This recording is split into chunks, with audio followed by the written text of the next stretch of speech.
Good morning and welcome to this specially extended ITV News programme with all the latest developments on the war in Ukraine. Here are the main developments we're waking up to this morning.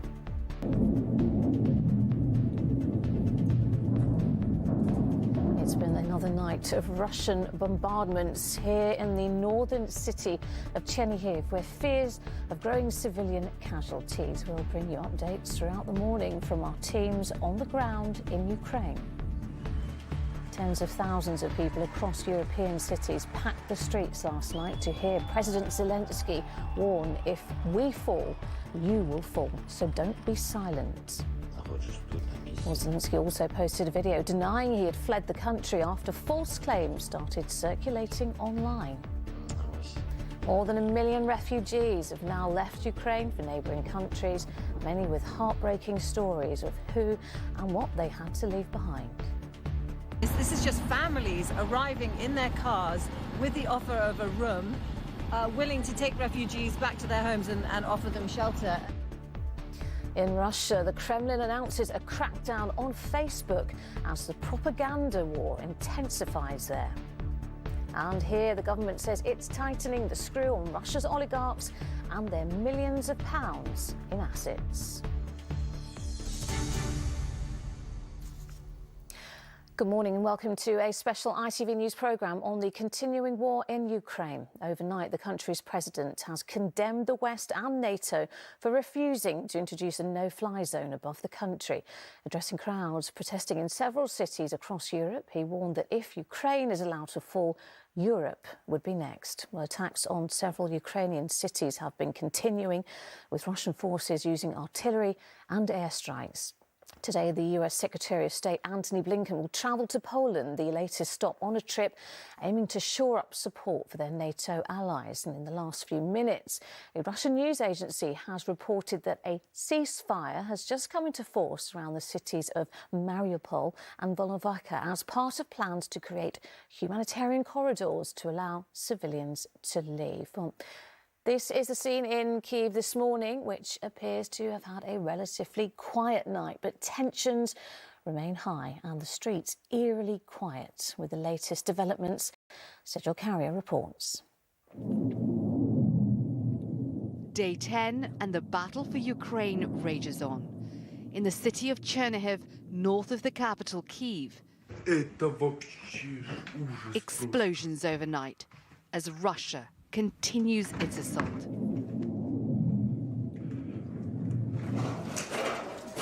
One by one, cities across the country are coming under bombardment. This strike hitting the city of Zhytomyr, west of Kyiv. But if President Putin thought he could bomb Ukrainians into submission, he's wrong. These scenes in Georgia, one of many huge rallies across European capitals, addressed by President Zelensky by video. He spoke simultaneously to Prague, Slovakia, Bratislava, Berlin, Frankfurt, to name a few. Last night, the message was, if Ukraine falls, so could you. Overnight, he spoke again, telling his people he's still in Ukraine, despite reports claiming otherwise. Every 2 days, a report appears claiming I fled Ukraine, Kyiv, the office. You see, I'm here on the spot. And in the face of Russia's invasion, US Secretary of State Antony Blinken started a 6-day trip to Europe, beginning in Brussels. His message to Putin, the West is united, while also giving him this warning. We'll continue to raise the cost for President Putin and all who carry out and enable his war of choice and the devastation that it's causing. We'll continue to strengthen our capacity to defend our collective security and deter further escalation by Russia, including by upholding our Article 5 commitment that an attack on one is an attack on all. NATO is a defensive alliance. We've never sought and will not seek conflict with Russia. But as President Biden has said, we will defend every inch of NATO territory. But there are no signs of Putin backing down. His military assaults go on. A Russian rocket hit this school in Zhytomyr, now reduced to rubble and ruin. For Ukraine, right now, there seems no end in sight to the destruction of its cities or the killing of its people. Sejal Karia, ITV News. Well, let's take a closer look at the situation across Ukraine as the war enters its 10th day. In the north of the country, Ukrainian officials say there has been continued heavy artillery and airstrikes around the cities of Kharkiv and Chernihiv. But for now, the Kyiv government remains in control. Further south, Russian efforts to take control of the Black Sea coast and cut off Ukraine's access to it continues. Mariupol remains partially under siege, according to Ukraine, though, as I mentioned earlier, the Russian Ministry of Defence has announced a ceasefire there to create a humanitarian corridor. While Ukrainian forces remain in control of Mykolaiv further west, despite the repeated attempts of Russian forces. The major port city of Odessa is also said to have come under repeated attack from Russian ships. As for the capital, Kyiv, airstrikes, it appears to have had a quieter night than over previous days, while this morning the 40-mile-long convoy remains stalled to the north of the city. Well, let's get the latest now from our global security editor, Rohit Kachru, who is in Kyiv this morning. Rohit, what are you seeing and hearing this morning? Well, luckily, Lucrezia, what we're hearing is actually not very much. It's been a relatively quiet night on this, the day 10 of this Russian assault on this country. We were woken once during the night by a distant bang and a couple of distant rumbles within the last few hours as well, but relatively quiet compared to what we've been hearing over the past few days here in Kyiv. But we know, of course, that 40-mile Russian convoy of vehicles, of armoured vehicles and tanks and troops is still just a few miles away. It appears to have been stalled, and according to Western officials, Russia's plan remains to move it very soon and eventually to encircle this city, the capital, Kyiv. What we're hearing from elsewhere in the country, though, from the Russian news agency TASS, is that within the last few minutes, a ceasefire has opened in the besieged city of Mariupol. A statement there saying that today, on March the 5th, a ceasefire is announced from 10 a.m. Moscow time, so that's just a few minutes ago, and humanitarian corridors are opened for the exit of civilians. And so that is some relief, perhaps, although we've yet to independently verify any impact from that statement ourselves. What we're hearing, too, from the nuclear power plant that was struck yesterday is that there is still no reports of any increase in radiation levels there too. And overnight, a new message from President Zelensky, who was addressing rumours that were circulating on social media that he'd actually fled the country. Remember, a few days ago, he was offered this route out by the Americans, and he said, you know, I don't need a ride, I need ammunition. Well, he was echoing that message again overnight in this video that he posted on Instagram. But he was going much further. He was criticizing directly NATO and its actions. He said that he criticized what he called NATO's weakness, its decision, its inability to bring in a no-fly zone. And he said, every person who dies from today will die because of you. He said that NATO has created a narrative to avoid direct confrontation. Now, it must be said that most Western governments believe that that would be a significant escalation, even discussing a no-fly zone. But President Zelensky was very clear here, saying that NATO countries cannot pay, in his words, for litres of blood by providing litres of fuel. All right, Rohit and Key, for the moment, thank you for the update. We'll speak to you a bit later on in the programme. We're going to speak to our correspondent Robert Moore now. Robert is here with me in the studio. He'll be with me throughout the morning. We'll be speaking to you about various things. You'll also be joining with some of the interviews that we have lined up. But just to let our viewers know that you've reported from Moscow, Europe, most recently Washington, of course. Now, let's talk about this latest clampdown on Russian media. It's now coming to force. We're seeing independent TV stations, radio and newspapers closing down, Facebook. How significant is this? I mean, Russia, to put it bluntly, is going dark. It's a remarkable thing to say, but these draconian new laws that are going in place across Russia, imposed by the Kremlin, essentially is punishing anybody who challenges President Putin's narrative, even his vocabulary about the war. As a consequence of that, the last vestiges of independent journalism are closing down. The iconic Moscow-based radio station Echo Moskvy has closed. So has the independent television station Dozhd. Liberal newspapers like Novaya Gazeta are being heavily censored now. Foreign journalists are being forced to basically shut up their bureaus and either leave or simply cease reporting. So during this programme, over the next 2 hours or so, some of our reporting about Russia will have to come from here. It tells you something pretty depressing, even distressing. You know, many of us were in Moscow during the early years after the Soviet Union, and we saw the sort of light that was suddenly being shone on Russia internally, and some of the bravest, the best, most investigative reporters are now having to leave the country, literally flee. And that is a sort of parallel tragedy, if you like. We've got the humanitarian disaster unfolding in Ukraine with terrible human suffering. And when we've got this kind of informational disaster playing out now within Russia. And information is power, isn't it? It really is, Robert. Are we doing enough to counter what Russia is doing?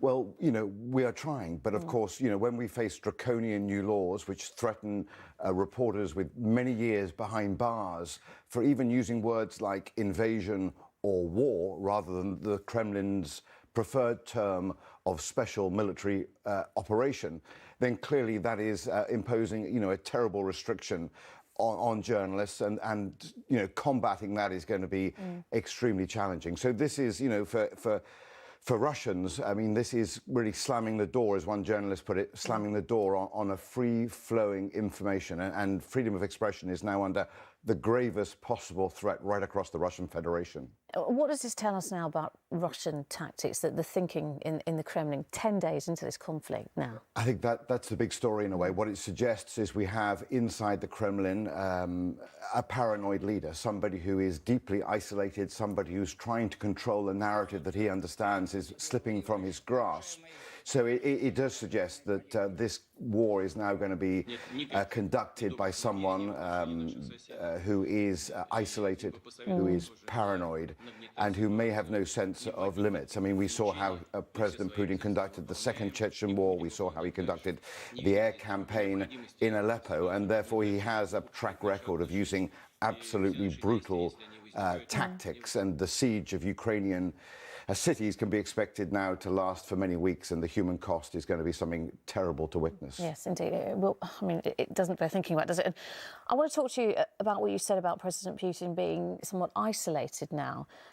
We heard from the Russian delegate speaking in New York at that UN Security Council meeting last night, or yesterday afternoon it was, and you know, again accusing media in the West of creating hysteria and propagating this myth that somehow Russia is doing wrong and they're not actually a peacekeeping force. I mean, it's quite astounding to hear a delegate speak like that at the UN. I mean, shocking. When we see what's going on. Shocking. And you know, sophisticated sort of Russian diplomat, Sergei Lavrov, most obviously the Russian foreign minister, suggesting that actually, you know, Russian forces are using only surgical tactics against Ukrainian military targets, suggesting that there is no civilian collateral damage. I mean, you know, these are, you know, absurd, because we have eyewitnesses on the ground, you know, thanks to our reporters and other journalists who are in Ukraine who are witnessing exactly the opposite. So, you know, in Ukraine, we can see, you know, with the eyes of our own reporters exactly what is unfolding.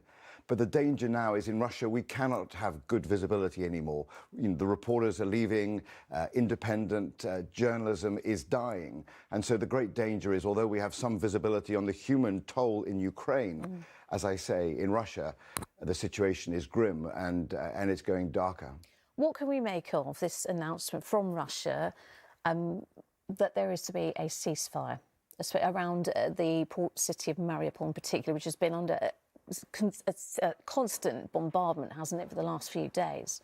What do we make of that? Yeah, I don't think it's a surprise. I mean, there was always some dialogue going on between the Ukrainians and the Russians about exactly this, about having and creating humanitarian corridors, allowing flows of refugees out.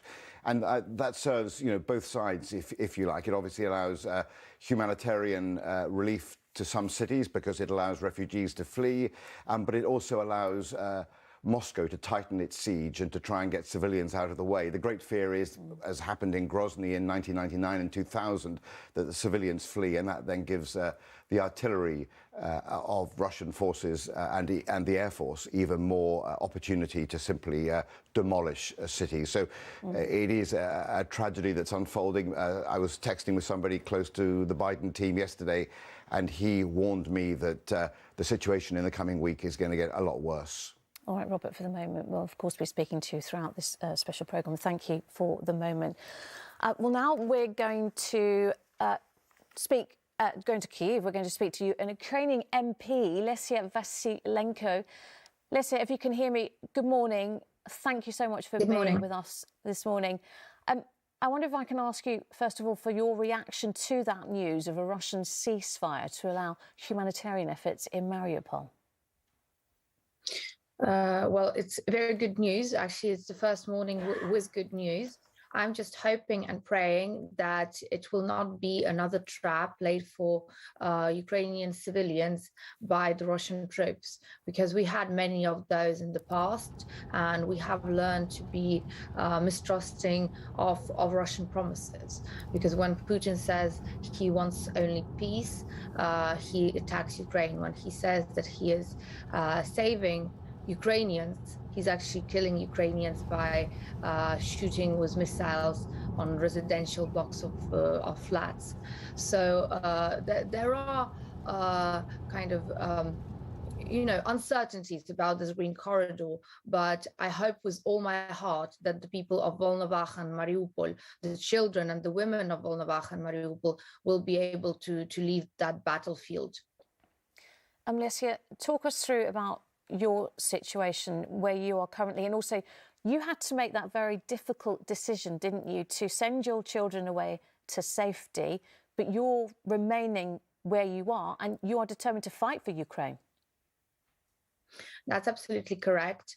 I think that all children and mothers who are taking care of their children and are the only caretakers of their children, they need to be out of the fighting zones, which are Kyiv, Kharkiv, Kherson, and all the big cities around the east and northeast and south of Ukraine. And mothers and children need to get out west as soon as they can. The reason being that the battlefield is no longer safe for it never was safe for civilians. But now, when we know that Putin's strategy is actually to target women and children, it becomes even more so dangerous. And it also, pardon for being so blunt, but it also distracts the Ukrainian military from doing their job better. And their job is to defend the whole country from Russia's aggression and to push back the enemy back home, back to their Russia, and out of Ukraine. But when there's the distraction of protecting women and children and all the other civilians, the more of them there are here, the more difficult it is for our military, and they become vulnerable. So I urge everyone who still can to get on those trains, to get into cars and get out of the big cities, which are a battleground at this point in time, because it's just not safe. As for my own situation, I'm a member of parliament and I have sworn an oath to my people. When I was elected in 2019, there was the aggression of the Russian Federation was ongoing, but it didn't escalate to the full scale of the war. But I was very aware aware that that could happen any moment. And I was very aware that if that should happen, then I'm staying with my people, because this is my responsibility to my people, and I would not have any other option. And I made that choice. I made that decision back in 2019, being completely aware of everything that could come, because even if I wasn't elected, even if I wasn't an MP, I would still stay with Ukraine and stand with the people of Ukraine, because this is a country where I was born, where I grew up, and this is a country I love and want my children to grow up in. So this is why I stay and I fight with the millions of Ukrainians who are doing the same. Lesia, you mentioned those millions of Ukrainians who are doing the same, and the resilience and the determination of Ukrainian people has been quite remarkable throughout this conflict so far. And you talk about the fact that you are a member of parliament, you have a duty, you're a politician, but you are a mother. How difficult was it for you to make that decision to part with your children, and a decision that so many parents are having to make in Ukraine right now? That decision was extremely painful. That day, I will remember forever. It's like giving the most precious part of you away and out, and knowing that it's for the better. But at the same time, a part of you just cries and sobs hysterically, because you do not know when you will be seeing them again. So although I told my children that, look, I'm staying here for work, it's just going to be for a little while and then we'll be reunited. But really, like, every time they ask me, when are you back? Well, when is your business trip over, mommy? I have nothing to answer them, because before I used to travel a lot for work. I used to do a lot of parliamentary diplomacy, and I would always have a set date when I come back and a set hour when the plane would land in Kyiv. Now this is information which I do not have, and this is something that I cannot tell them. And I think this is just killing me, and this is just killing them on a whole different level. But it's something that we have to go through, as do millions of Ukrainian families. The sites that you see around the cities and around also border cities in Ukraine, they are heartbreaking. You see fathers hugging their sons and taking off these, like crosses, these like little chains that they wear with them, and they put them around their necks, and they cry because they understand that they are going off to war now, and it's not even certain whether they will see their kids again.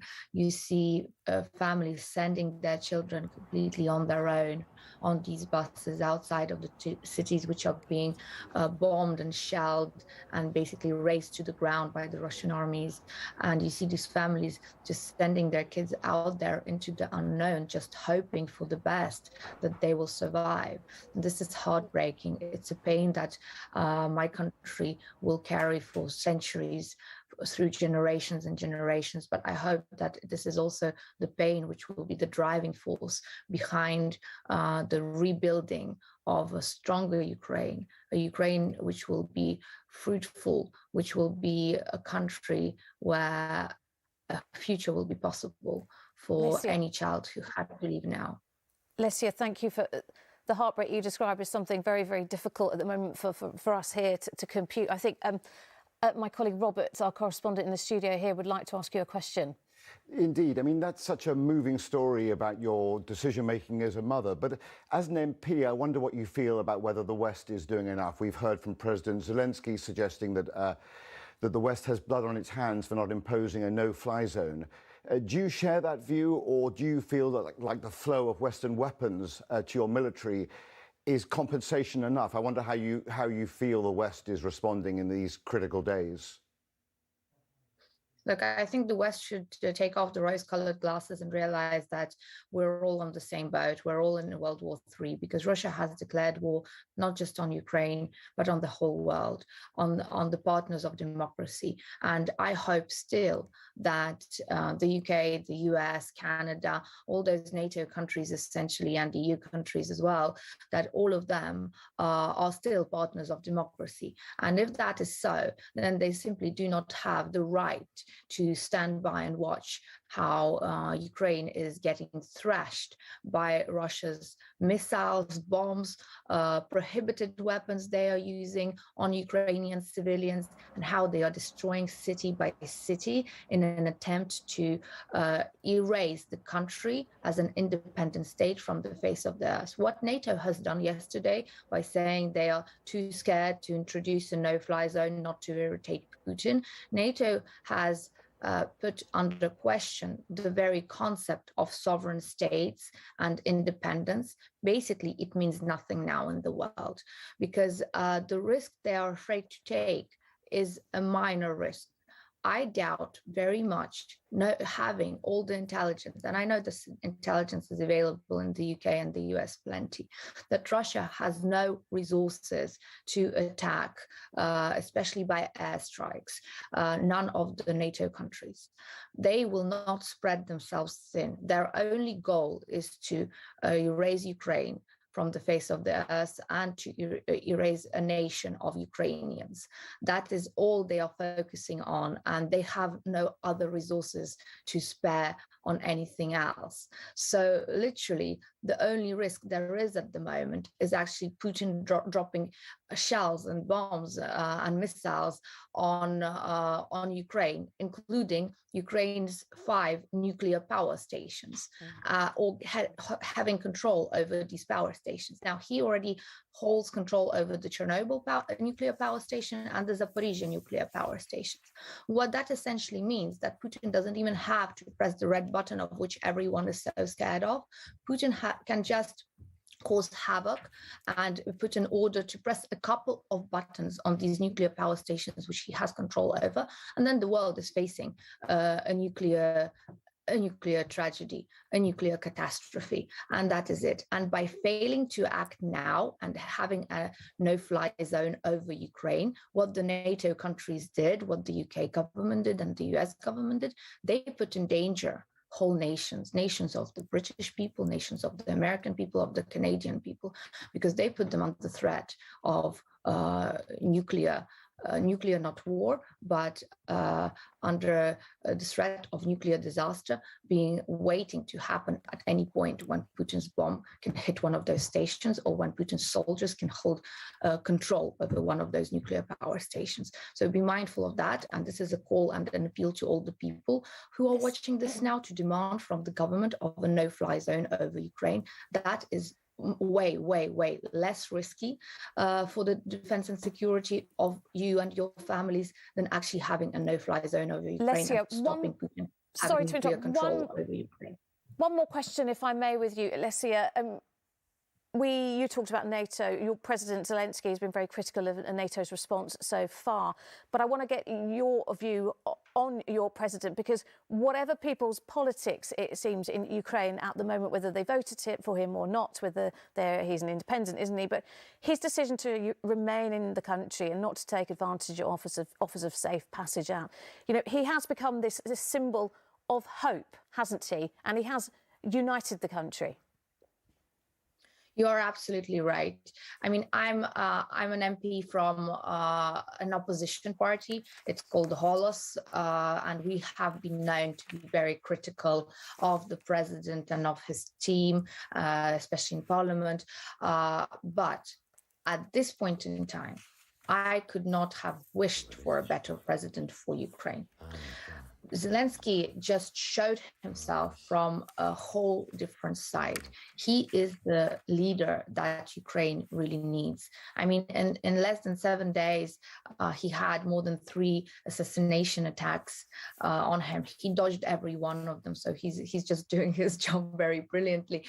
And he's all this time, he has been staying in Kyiv. He has been staying put. He has been staying with his people, with his army. And he's just been such an inspiration. His words speak all the emotion that Ukrainians all across Ukraine, from east to west, from north to south, have accumulated. And he just puts it out there, providing great comfort and support to every single person in Ukraine.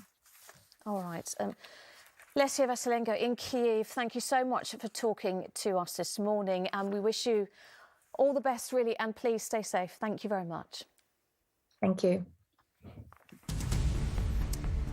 It is just about 7:30. A quick look at the latest developments on the Ukraine conflict. This hour, we're hearing from Russian state media that Moscow has announced a temporary ceasefire in the cities of Mariupol and Volnovakha to allow citizens to leave. Well, these cities have borne the brunt of some of the most intense fighting in Ukraine over recent days. Across Europe last night, tens of thousands of people gathered to hear President Zelensky warn, if we fall, you will fall, a call to arms for his country.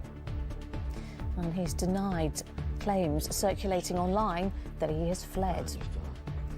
Well, more than 1 million Ukrainians have now left their homeland to go to neighbouring countries. And there is a big diplomatic show of unity today, with the US Secretary of State travelling to Poland after meetings yesterday in Brussels.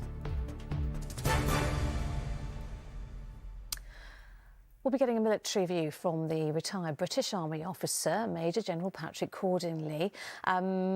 Thank you so much for joining us this morning.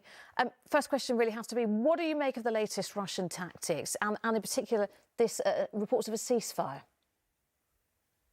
I think the first thing I'd like to say, having listened to Alicia, one can understand exactly why a no-fly zone would be very, very attractive indeed. If you could actually make certain that Russia hasn't got our superiority, and it hasn't at the moment, as far as I can see, you could actually expect to do something quite well on the ground. And if I could come up with a positive comment, because it's very difficult, you wake up very depressed in the morning, a positive comment is that clearly the Ukrainian tanks are doing rather well.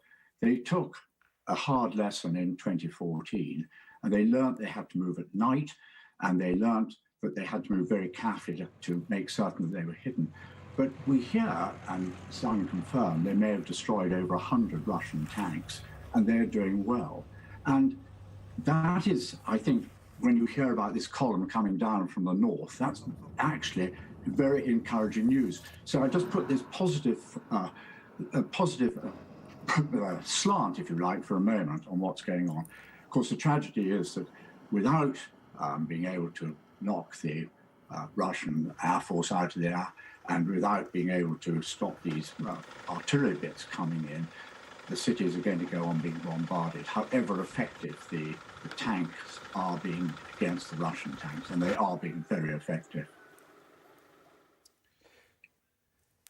Brigadier Cordingley, it's Robert Moore here in the studio. You and I obviously know each other reasonably well because I was embedded with your forces during the liberation of Kuwait, and I haven't seen you for some years. But I wondered, because what I witnessed with your armour back then was how effective it was in desert conditions. I wonder how you feel as an armoured officer, how the Russians are conducting their invasion of Ukraine. I mean, do you share the American view that the Russians are underperforming and are increasingly in a military quagmire? Robert, I think it's absolutely right to say they're not being that clever, as far as I can see, with their tank forces. We hear a lot of comments about how the ground is boggy and they don't want to go off roads. I find that difficult to believe. But the Russians are better at defense than they are at attack, and they seem to be moving in not a particularly sensible way to do pincer movement around these cities with massive artillery bombardments. And I don't think their tank tactics seem to be that effective at the moment. The other thing I would like to say is that, having been in a tank myself under these sort of circumstances, they must be getting incredibly tired, both sides for that matter. The three-man crew, they're living by their tanks and trying to sleep in their tanks. And particularly, actually, I feel really sorry for the Ukrainians if they are moving at night, which I suspect they certainly are. They will be getting very tired indeed. But let's look at the Russian ones getting tired. When you get tired, you make mistakes, and then you do something really stupid, which might lead them into an ambush or whatever. So I just want to, I'm coming back, Robert, to try to put a bit of a positive spin somewhere in this awful situation, that actually the Ukrainians are doing extremely well with their tank forces.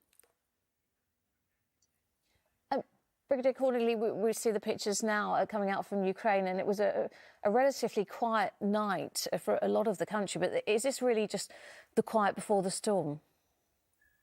Well, sadly, I suspect it probably is, because clearly if they're absolutely determined to lay waste to these cities, of course, the problem is once you start fighting in cities and you're not in the least bit interested in the Geneva Convention, Russia has signed the Geneva Convention, you then if there's insurgents, if people are fighting with rifles from rooftops and the like, you then just go ahead and destroy the city. And that is incredibly depressing. What one would rather hope in a humanitarian world, that people actually would leave the Geneva Convention, would make certain that they didn't bomb hospitals, schools, churches and the like. But I'm afraid we're dealing with a country that actually has no respect for the Geneva Convention at all.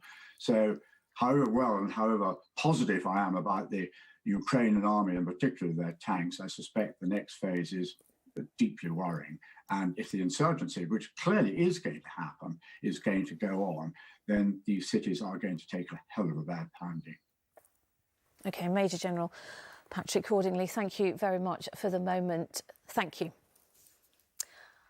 Let's get the view from Westminster now. Our political editor, Anushka Astana, is in Downing Street for us this morning. Anushka, the government say they'll soon be able to act much quicker to sanction Russian oligarchs. Yeah, there's been this deep frustration, including inside government, that we've been really tough sanctioning businesses and banks, over 200 in total, but that we haven't been able to go that quickly when it comes to individual oligarchs. We've sanctioned 15 so far, while the EU and US have done considerably more. So, for example, this week we got 2 more names for the list. Billionaires Alisher Usmanov, who owns a yacht that is worth $600 million, and Igor Shovalov, who actually owns 2 flats just here in Whitehall worth over £11 million. But another billionaire, Igor Sechin, the former deputy prime minister, who's CEO of Russian state oil company Rosneft, hasn't been sanctioned here, but has in the EU and in the US. And in fact, in France, his super yacht has been taken. It has been seized. They found it near Marseille, undercover. It was going through repairs. A yacht that has a swimming pool, a helipad, a crew of 28, and was bought for something like $120 million. France has actually set up a task force to try and find the assets of these billionaires, because you can seize those assets, but only if you know where they are. Now, the government has been frustrated. There appear to be higher legal hurdles here in the UK.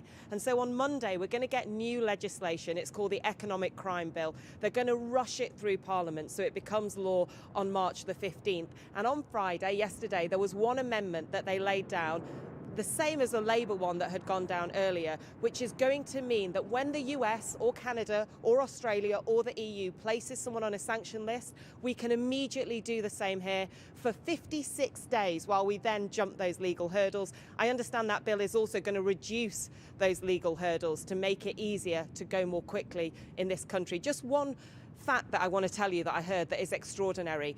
500 individuals from Russia own more wealth than 99.8% of the entire population. That is quite astounding, Anushka. I want to just ask you, and we heard from our MP who is still in Kyiv, Olesya Vasilenko, echoing those calls from President Zelensky to NATO, why not have this no-fly zone over Ukraine, but Western countries still very much resisting those calls?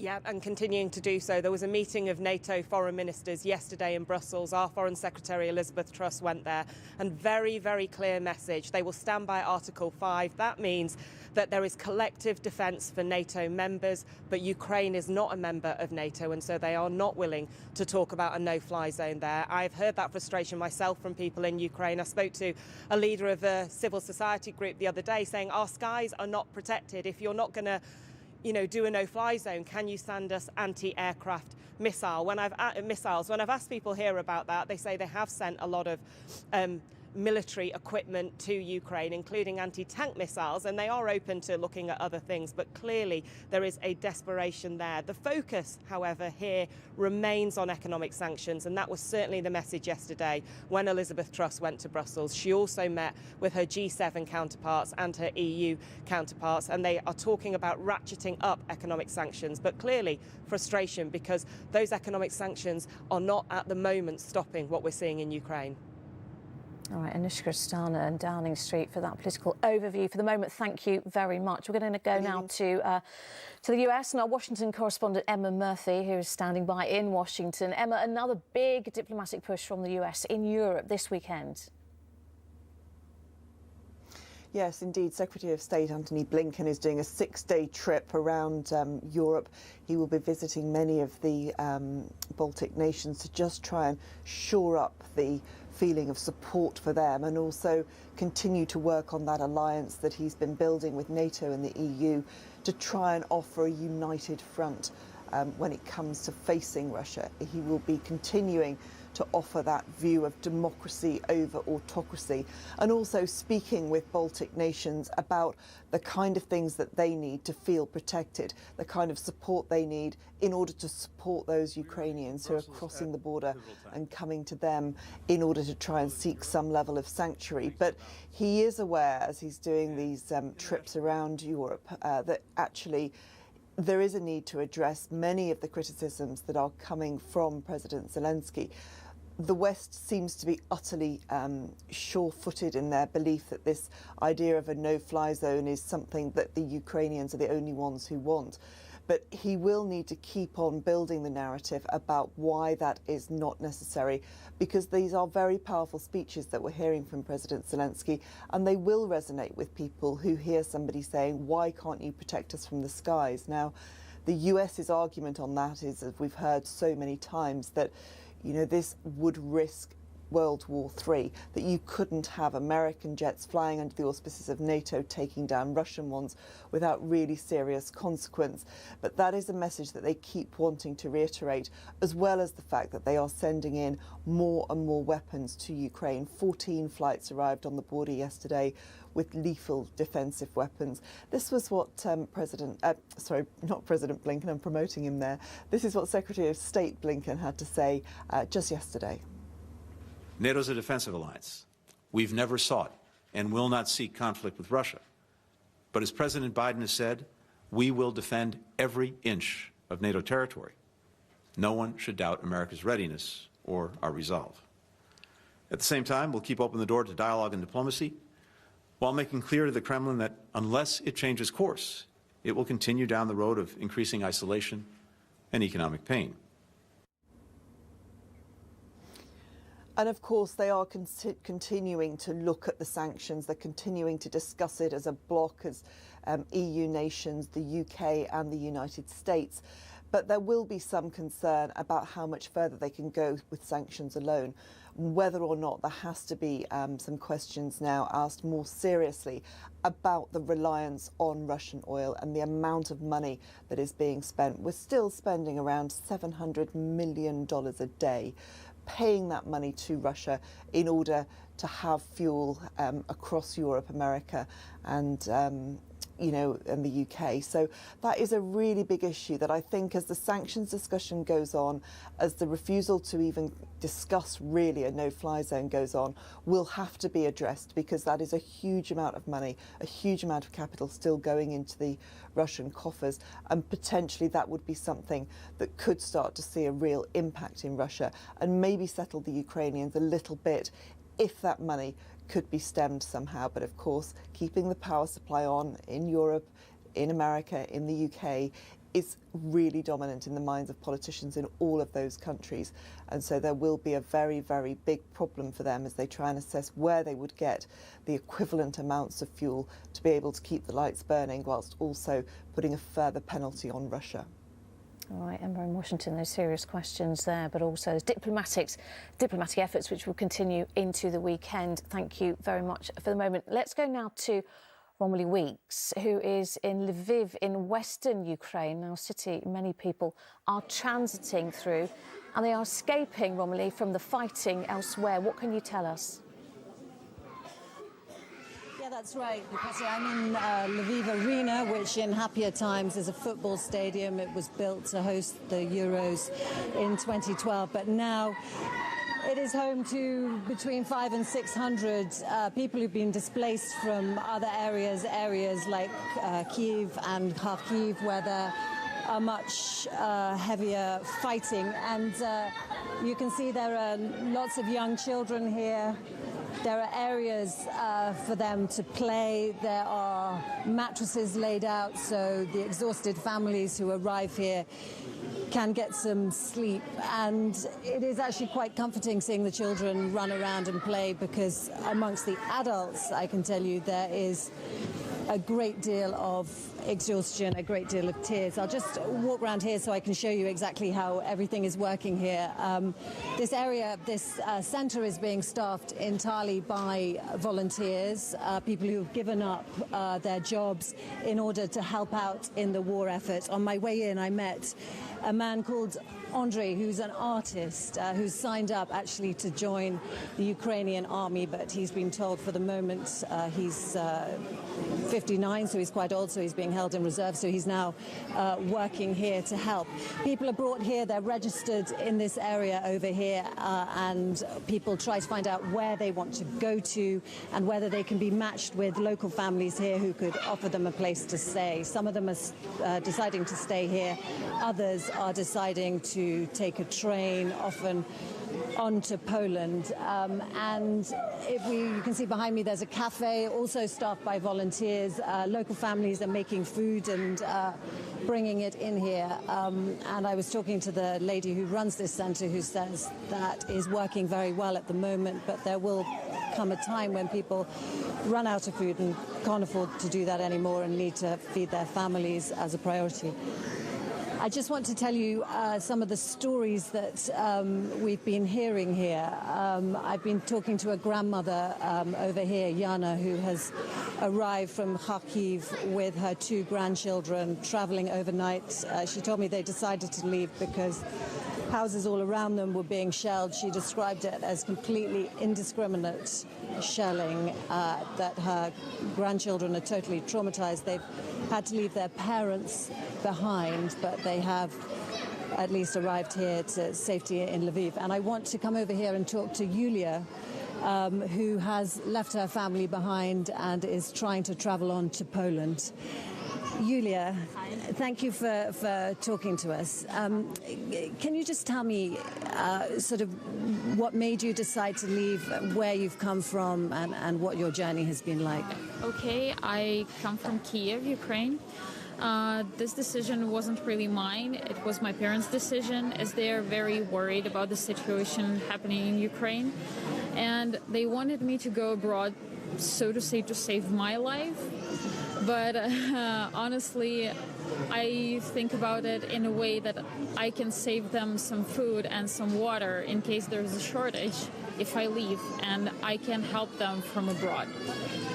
This decision is not easy to make because I still worry about them every single hour, and we don't know what can happen next. And I also feel like I'm a traitor because my entire family is there and I'm here alone. And I didn't even have a chance to say goodbye to any of my relatives. So hard for you. And do you have an idea of where you're going or what you're going to do? Hopefully I can go to Poland because I have my company's office there. Maybe they can help me with employment. And hopefully I can stay there for some time until the situation here is more or less peaceful. Hopefully it can be in the shortest time possible. Yulia, what are your emotions when you see what's happening to your country? It's just pain. Your heart is torn apart because I think every single person in Ukraine feels as much Ukrainian as they can be. And your country is torn apart. And you can't just ignore it, or you can't just leave and pretend nothing is happening, because it's a part of your life, it's a part of your heart, and it's not there anymore. Very, very difficult for you to leave. Exactly. Well, that is Yulia's story, and there are many stories like this. Everybody here has an extraordinary and a very difficult tale to tell. I was also speaking to Irina, who's over here, who's come with her 3 children and her husband. She doesn't want to leave the country because her husband has to stay, but she has no idea where she's going to go, what she's going to do, how she's going to live. The future, she told me, is just chaos. In Lviv at that refugee centre. Thank you very much, and giving us a sense there of the devastating humanitarian cost of this conflict. And the war is dividing families right across Ukraine. Last week, some of you may remember, we spoke to Elena, who is in a makeshift bunker in her apartment basement in Kyiv with her 3 young children. Her husband is helping to defend their country, and Elena is with us now. Elena, thank you so much for talking to us. We only spoke to you a few days ago. That was on Tuesday, I believe. How are you doing now, all 4 of you? Hello. So we are still here, and this decision was not easy for us too. Yesterday, my husband told me that it was the last chance to leave, and he asked me to leave. He was going to be in a little panic all of a sudden because Russians started shelling the suburbs of Kiev, and he said that this is the Russian tactics. If they cannot take the city, they will level it to the ground. So it's very dangerous to stay here. But I told him that basically it was dangerous from the very beginning, and we know what's going on. So we decided to stay. We're here because, yes, Russians want us to leave. You know, they just want people to leave and just to come here and to say that this is theirs, that this belongs to them, and we just cannot make it. And I still hope that NATO, the international community, will impose here the no-fly zone, and they will prevent this shelling of Kiev, heavy bombardment of Kiev. I hope it will not happen the same like in Kharkiv. When the Putin troops couldn't take Kharkiv, they just leveled Kharkiv to the ground, just, destroyed it. So I really hope that it will not happen to us here in the capital of Ukraine. And for this, we really need a no-fly zone. Elena, you made that decision to stay with your children there in your bunker, and for the moment, NATO is not imposing a no-fly zone. We know that's not happening yet, and you talk about your worries, having seen what has happened to Kharkiv. How afraid are you? What goes through your minds? I'm very much afraid. I'm very much afraid. I know how big is the risk. I'm risking with everything I have. But nevertheless, this girl in Lviv who was telling you that she is feeling herself as a traitor, she is feeling the guilt. At least I'm not feeling the guilt. Yes, at least I feel strong because I am standing on my land and truth is behind me. And I have trust, I have belief, and I have hope being here. And I do everything I can to stop this awful things happening, this nightmare. And if each of us does the same, it will help. Each of us, I mean, not only Ukrainians, but, the powerful presidents of the other countries, if they are brave, and strong, like our family, all together, we will stop Putin. Elena, my colleague Robert is here in the studio with me. He wants to ask you a question, if he may. Elena, it's a heartbreaking story that we're hearing from you. And it strikes me that you're extraordinarily vulnerable there in a bunker in Kyiv. Are you struggling to get food and supplies? Are you worried about the next stage, which could be a Russian siege, and therefore you may lose water, heating, and have really great difficulty getting access to food? Of course, I'm worried. It would be strange if I wasn't, right? So far, we have everything needed. Yes, so far we have water and food, and people help each other. We have volunteers, like everybody who stayed in Kiev became volunteers to help each other. And we have a very strong spirit, and people will not let each other die as much as possible. We'll help each other. We'll see how it goes. I mean, if the situation gets really serious, like siege of how it happened to Leningrad or Stalingrad in the Second World War.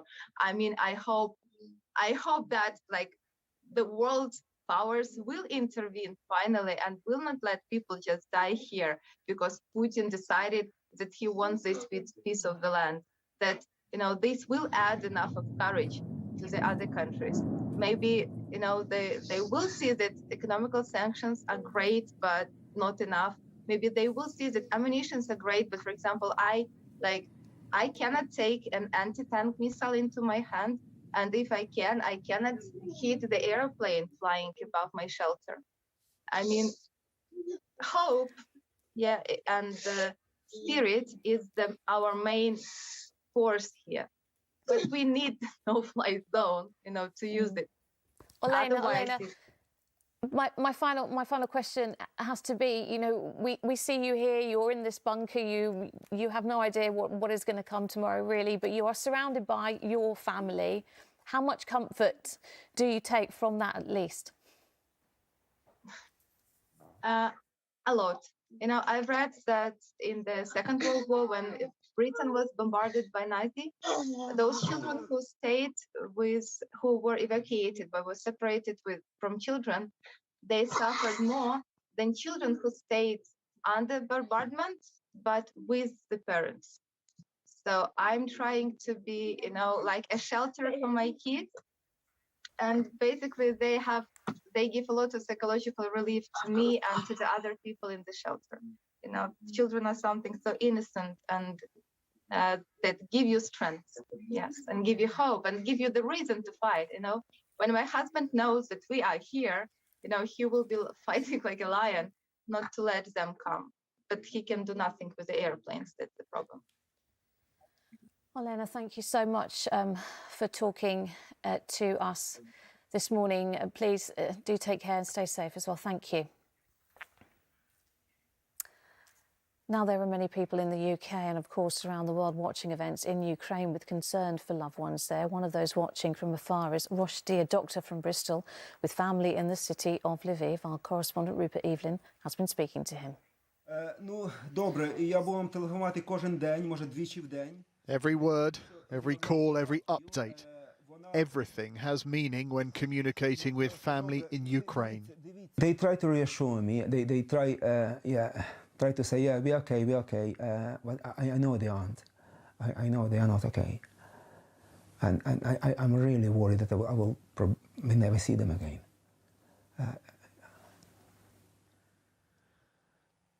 His parents have decided to stay. His father in his 70s is working on the defence of his town in central Ukraine.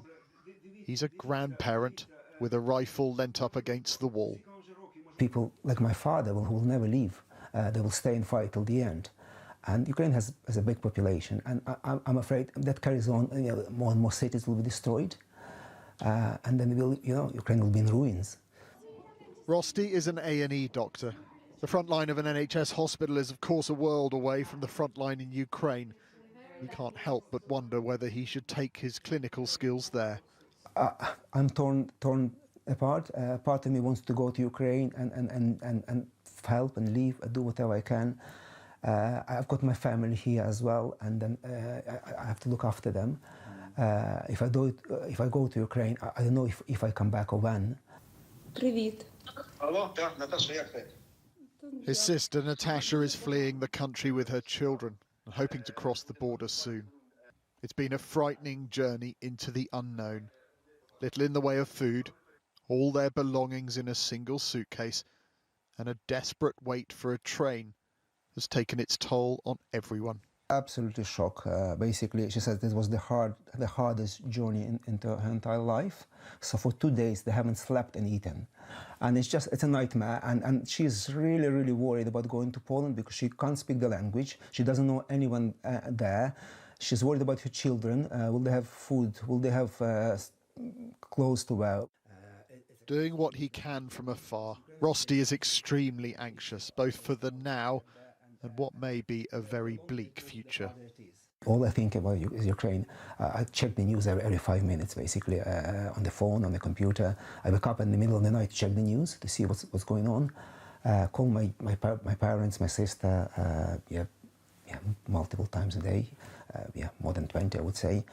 But when I think about this, it's not. I mean, it's not nearly as an impact as it has on them, basically. Yeah. And then, I'm far away. I'm in safety, but they aren't. I don't know. It's hard. It's hard even for people who aren't in Ukraine. Yeah. Rossi, who is a doctor in Bristol with family in Lviv, speaking to our correspondent Rupert Evelyn. Well, charities here in the UK launched an appeal this week to support the people of Ukraine.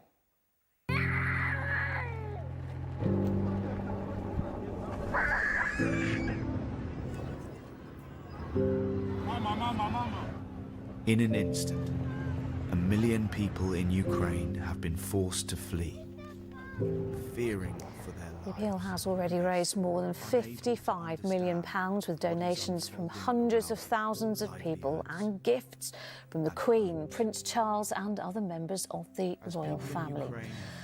A bit later on in this special programme, I'll be speaking to Dom Jolly, who is an ambassador for Save the Children and visited Ukraine in 2018.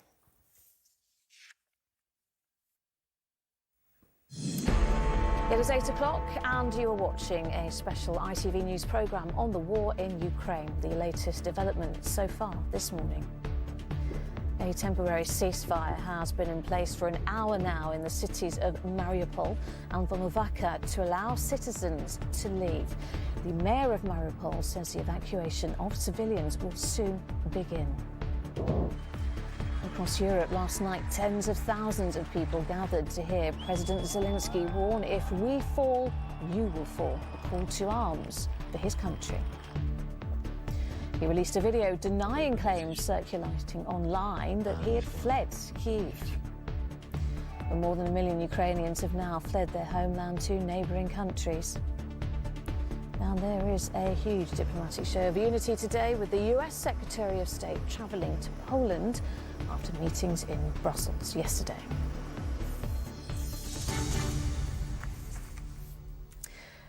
Good morning. Well, as we've been hearing, Russian state media is reporting that a ceasefire around the city of Mariupol has come into force.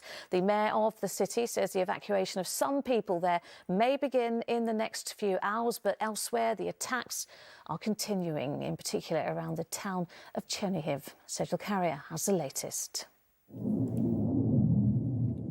Day 10 and the battle for Ukraine rages on. In the city of Chernihiv, north of the capital, Kyiv. Explosions overnight as Russia continues its assault.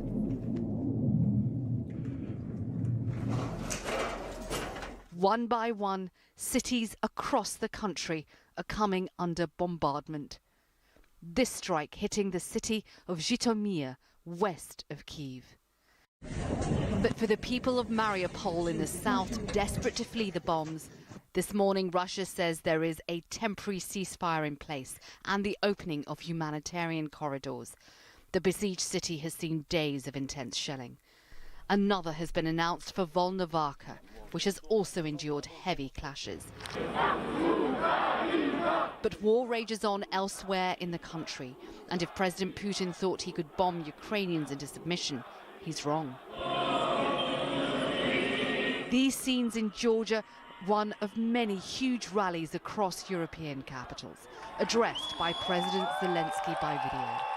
He spoke simultaneously to Prague, Slovakia, Bratislava, Berlin, Frankfurt, to name a few. Last night the message was, if Ukraine falls, so could you. Overnight he spoke again, telling his people he's still in Ukraine, despite reports claiming otherwise. Every 2 days, a report appears claiming I fled Ukraine, Kyiv, the office. You see, I'm here on the spot. And in the face of Russia's invasion, US Secretary of State Antony Blinken started a 6-day trip to Europe, beginning in Brussels. His message to Putin, the West is united, while also giving him this warning. We'll continue to raise the cost for President Putin and all who carry out and enable his war of choice and the devastation that it's causing. We'll continue to strengthen our capacity to defend our collective security and deter further escalation by Russia, including by upholding our Article 5 commitment that an attack on one is an attack on all. NATO is a defensive alliance. We've never sought and will not seek conflict with Russia. But as President Biden has said, we will defend every inch of NATO territory. But there are no signs of Putin backing down. His military assaults go on. A Russian rocket hit this school in Zhytomyr, now reduced to rubble and ruin. For Ukraine, right now, there seems no end in sight to the destruction of its cities or the killing of its people. Sejal Karia, ITV News. Well, this morning we have been hearing, according to Russian media, news of a ceasefire which has come into force in the last hour or so. Let's speak now to Sergei Orlov, who is Deputy Mayor of Mariupol. Mr. Orlov, thank you so much for joining me this morning. We're hearing now that civilians will be able to leave there in the next few hours. Can you give us any confirmation of that? Good morning. I can confirm that this morning we received information about ceasefire that was established between Ukrainian and Russian side. So all the night we had bombing from Russian airplanes, but after this information we can confirm that ceasefire started. We monitoring will we have some incidents or not, but in general the ceasefire is started. So as a city council, we started our program of evacuation of our citizens. We established several points from which the evacuation will be possible, and organizing at the moment its process. And Sergei, at the moment, how many people are we talking about? How long will it take to get them out?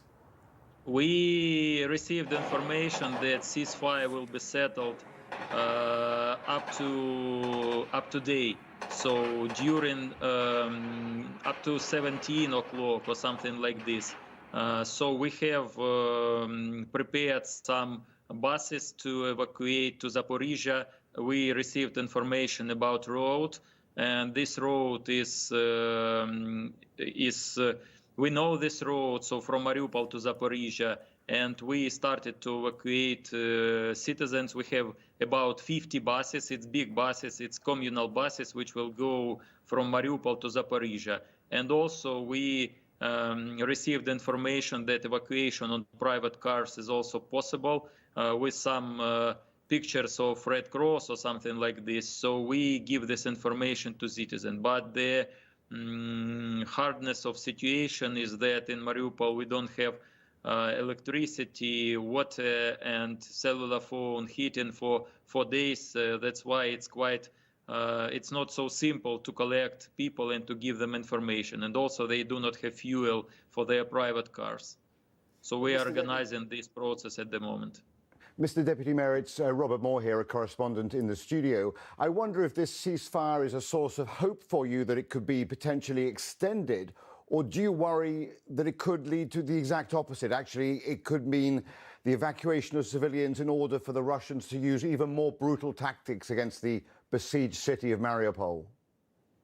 I would tell that we made some analysis, and we think that about 200,000 citizens will be ready to evacuate to Ukrainian-controlled territory. I don't know, will we have some citizens who wants to evacuate to Russia, but I think it's not a lot of people if it will be possible. That's why our aim is to settle several evacuation corridors, and I hope that with this day we will be the first. So if we have 50 buses by 100 people, so we are ready to evacuate about 5,000 to 6,000 citizens this day to Zaporizhia, and also some private cars. I think anyway a lot of them will go to Zaporizhia. So it's our aim and target for today. But my question is, without civilians in the town, do you feel that the Russians will then begin a sustained bombardment, that your city faces destruction? Sure, I'm absolutely sure in this. I'm sure that awful bombarding using tactical missiles or multiple launch rocket system ulteriorly will continue. I'm sure. Or with citizens they did it, and without citizens they will do it. That's why it's absolutely true. Do you also share the view that a no-fly zone is something that the West should impose? Is that something that you locally in Mariupol are also desperately calling for, a no-fly zone? Yeah, we also claim our partners and to kindly ask to set up this no-flight zone, because I do not want to comment war and military component of our war with Russia, but I see that we have awful bombing from air, and we know if on the earth Ukrainian army has successes competing with the Russian army and defending city. On air, they have big advantages, and it's critically important to set up a no-flight zone over the Ukraine, or at least give Ukrainian army anti-rocket, anti-airplane weapons. So it's critically important. And there is this hope now, the ceasefire and a way out for the people there. But Mariupol's been under a sustained heavy attack for days now. What do you know of the damage that has already been caused, the destruction to the city? The damages are awful because they do not find any special target. It was total bombing of the city with all kind of weapons that Putin has. So it was airplane bombing, artillery, tactic rockets, multiple launch rocket system, everything. He bombs school, kindergartens, hospitals, and it was for 9 days. So it's over 200 hours of defending the city with total destruction of the city. And what can you I tell want us? to share also, I want to also share information that it was, his target also was to make humanitarian crisis and genocide, because the concrete aims were our electricity infrastructure, our water supply, our heating system. So it was the target of bombing and airplane bombing. And the mayor, in fact, overnight saying that you've run out of food, essentially, there, haven't you, as well? Once again, please. The mayor saying that you have run out of food there now. Yes, yes.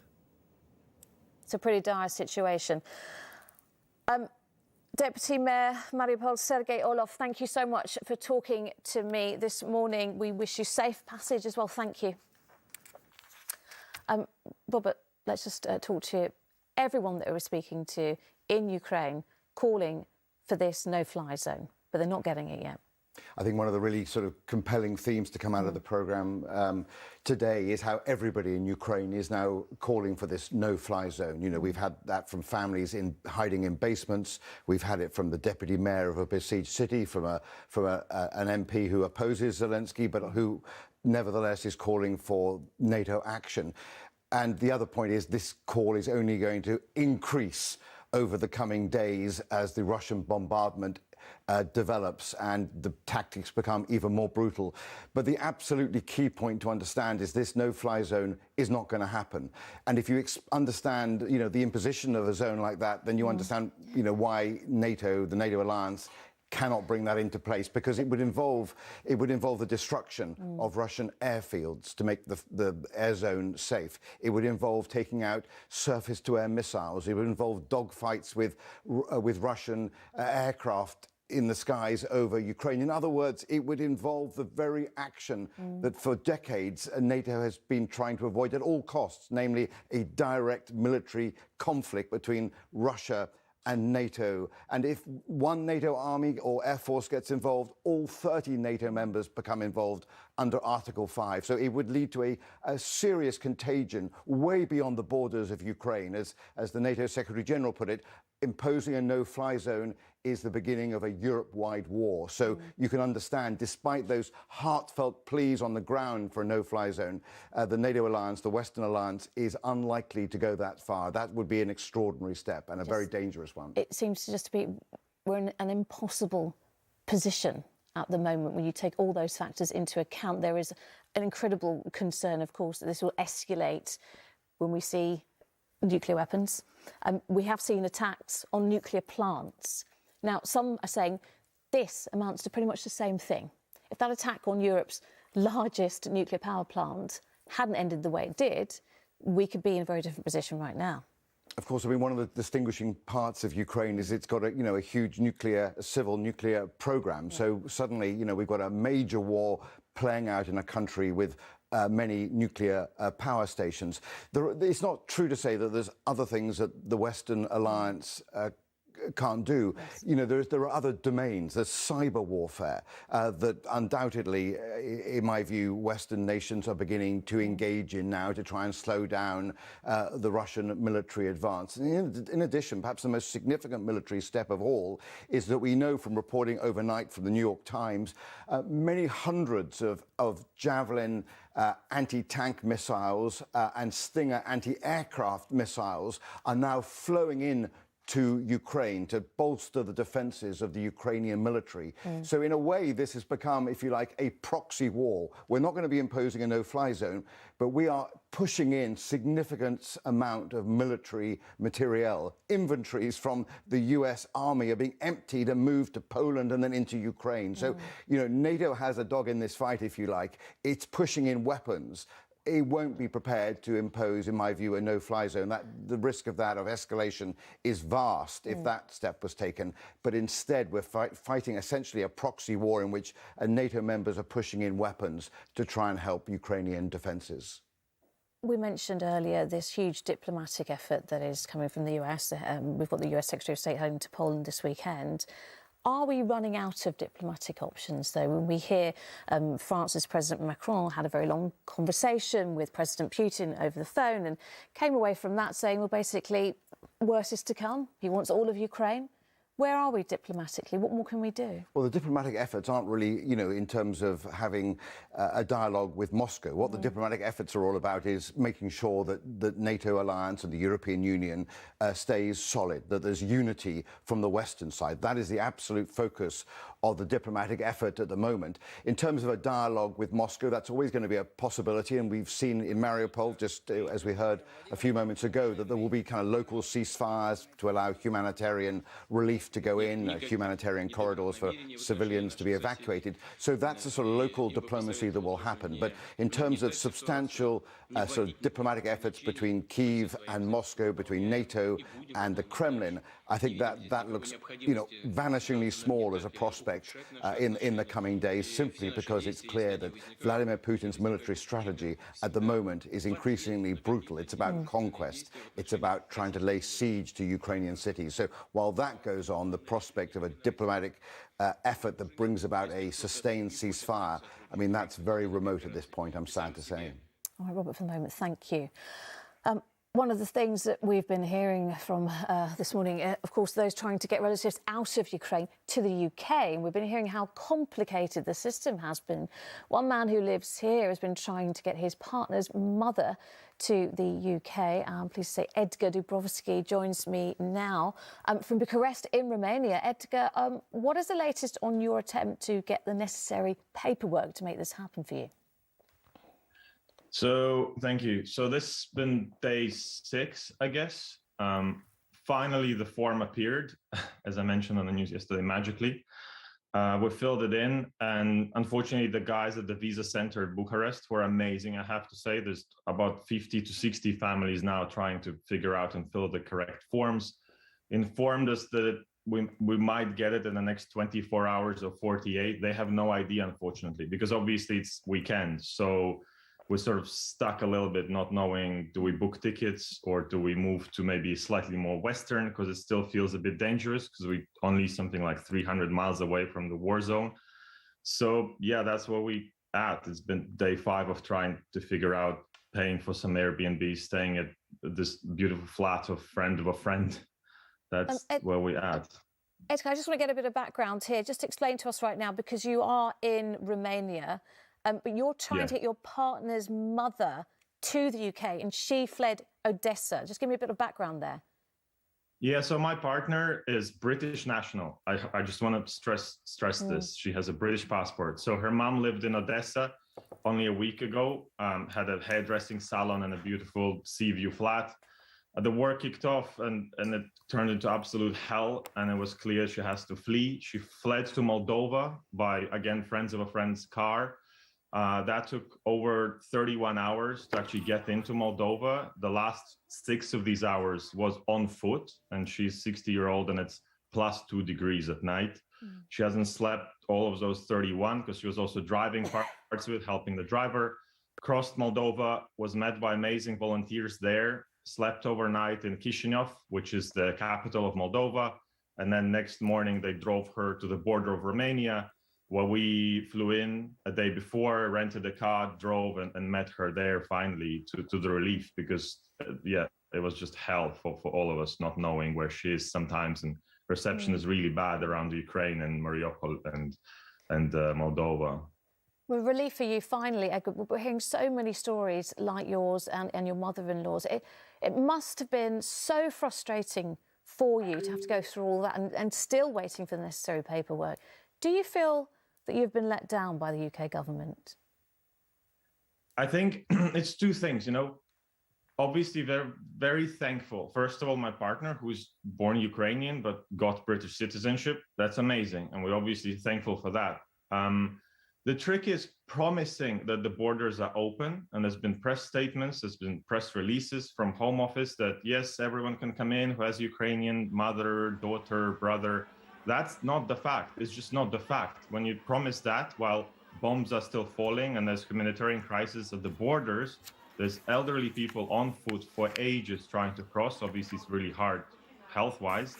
That's a really dangerous thing to say, because they assume it's open and then they have nowhere to go.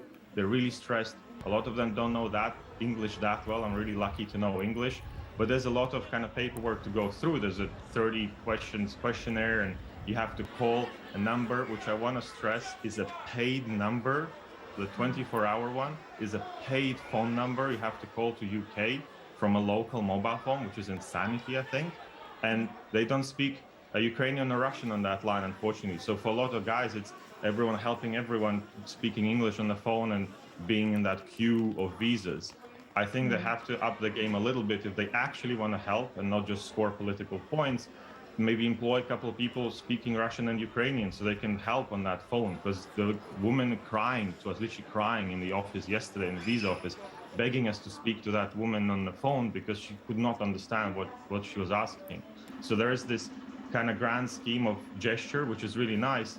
But I think in reality they have to immerse themselves into this scenario where someone is looking for a printer 200 miles from a war zone 50 minutes before the office shuts. That's the realities, having not slept for 31 hours. So maybe they can sort of over weekend and somewhere in London by the 10 Downing Street, immerse themselves in that and see how they do well or not. Parts of it is insane, I think, but the grand scheme is good. Edgar, everything you mentioned there, the fact that it's a paid telephone number, it's only in English, and you are most certainly not the only family to have struggled with such a system. Do you think that it would have discouraged others from trying to reach the UK, though? I know for a fact it has already, and that's where the danger part starts. So we had family friends who have similar link to ours. I think her sister is in UK.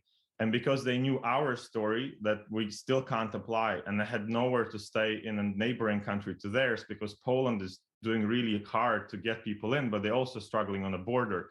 So they wanted to leave sort of a day or two ahead of being able to fly to London, because they were really afraid they had nowhere to sleep because they have an elderly mother. And even though we tried to explain, no, someone will meet you. I'm sure someone will meet you there. They were just afraid to do it. So they kept staying longer and longer because UK wouldn't open that form, that border, having announced they have. So it just added to immense stress of being constantly bombed.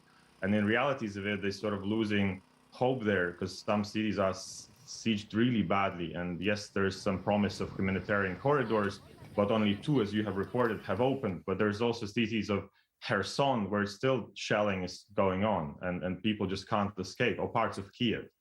So the realities of it is, like I say, scheme is good, but they have to immerse themselves in how do people actually get that little paper to fly in and go. All right, well, Edgar Dubrovsky, we wish you the best. Thank you so much for talking to us this morning. Appreciate it. Thank you. Thank you. Well, let's go to our deputy political editor, Anushka Rastana, who's in Downing Street for us all morning. Anushka, we're just hearing there from Edgar, this issue about visas for Ukrainians is causing real problems on the ground. I mean, could our government be doing more?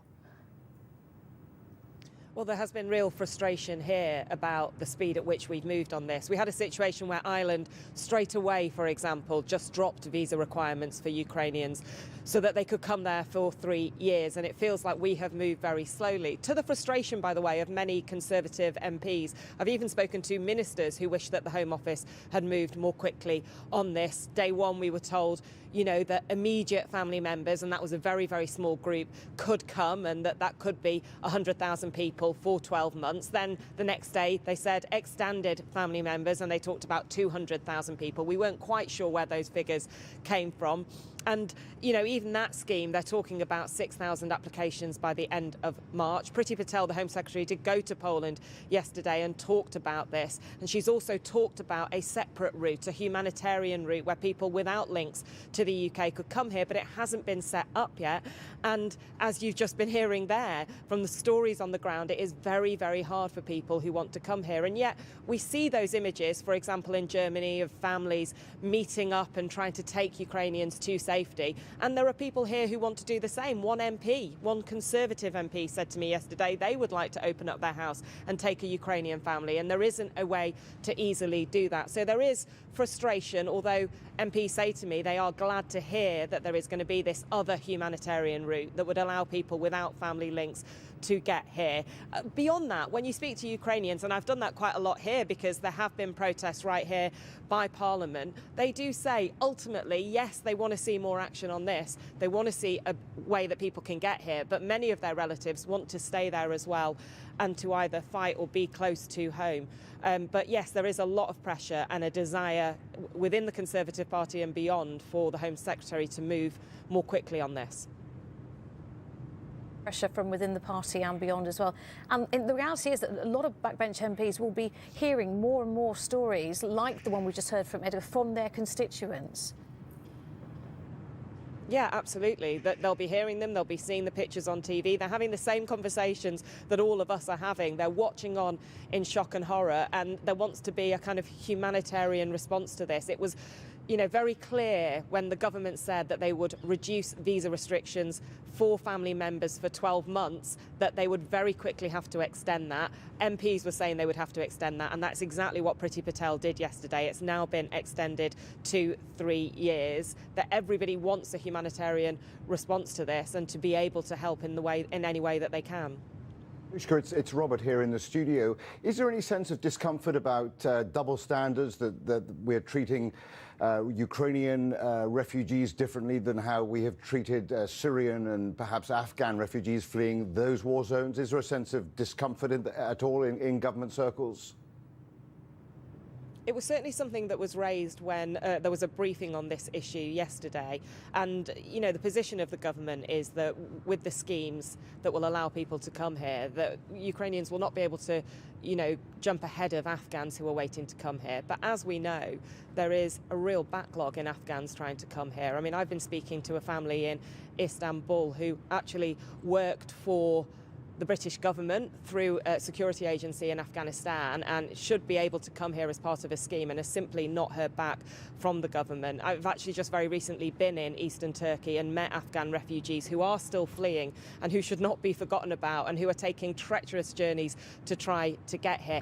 It is clearly the case that there has been a different response to this, whether it's the fact that it's in Europe, whether it's the images on, you know, of the war taking place in that way. There is this sense that there's been a bigger demand for a response. But it was very clear yesterday that that demand remains there for certainly Afghans who should be able to come here through schemes that have been set up, and that those schemes must go ahead as well.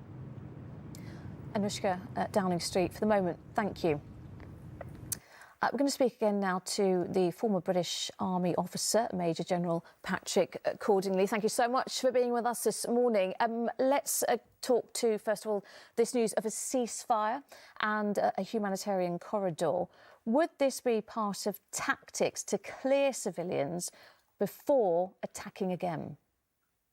Well, I suppose you could say it's a cynical move, and one fears it is a cynical move because they intend to go into those cities and actually destroy them because there are going to be insurgents in there. So there is just a glimmer of hope about humanitarian thoughts, kindness here, I suppose, but it's just, I'm afraid it's not going to change what's going to happen eventually. And we're seeing an attempt by Russia to take control of the Black Sea coast. What is that aiming to achieve? Well, just at the moment, not a lot of equipment has come in that way. But of course, you've got to remember that in Crimea, there was probably quite a lot of equipment sitting there anyway. And you look to see what's going to happen in Odessa.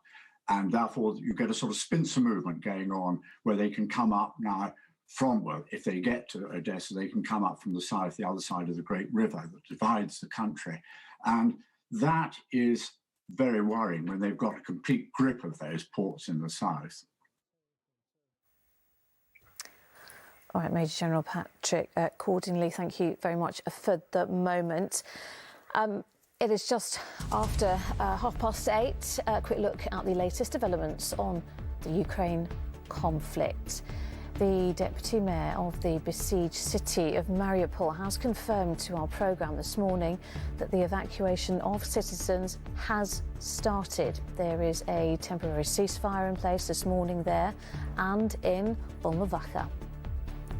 Till we started our program of evacuation of our citizens, we established several points from which the evacuation will be possible. Across Europe last night, tens of thousands of people gathered to hear President Zelensky warn, if we fall, you will fall, a call to arms for his country. He released this video denying claims circulating online that he had fled Kyiv. Meanwhile, more than 1.2 million Ukrainians have now left their homeland to go to neighbouring countries. And there is a big diplomatic show of unity today, with the US Secretary of State travelling to Poland after meetings yesterday in Brussels.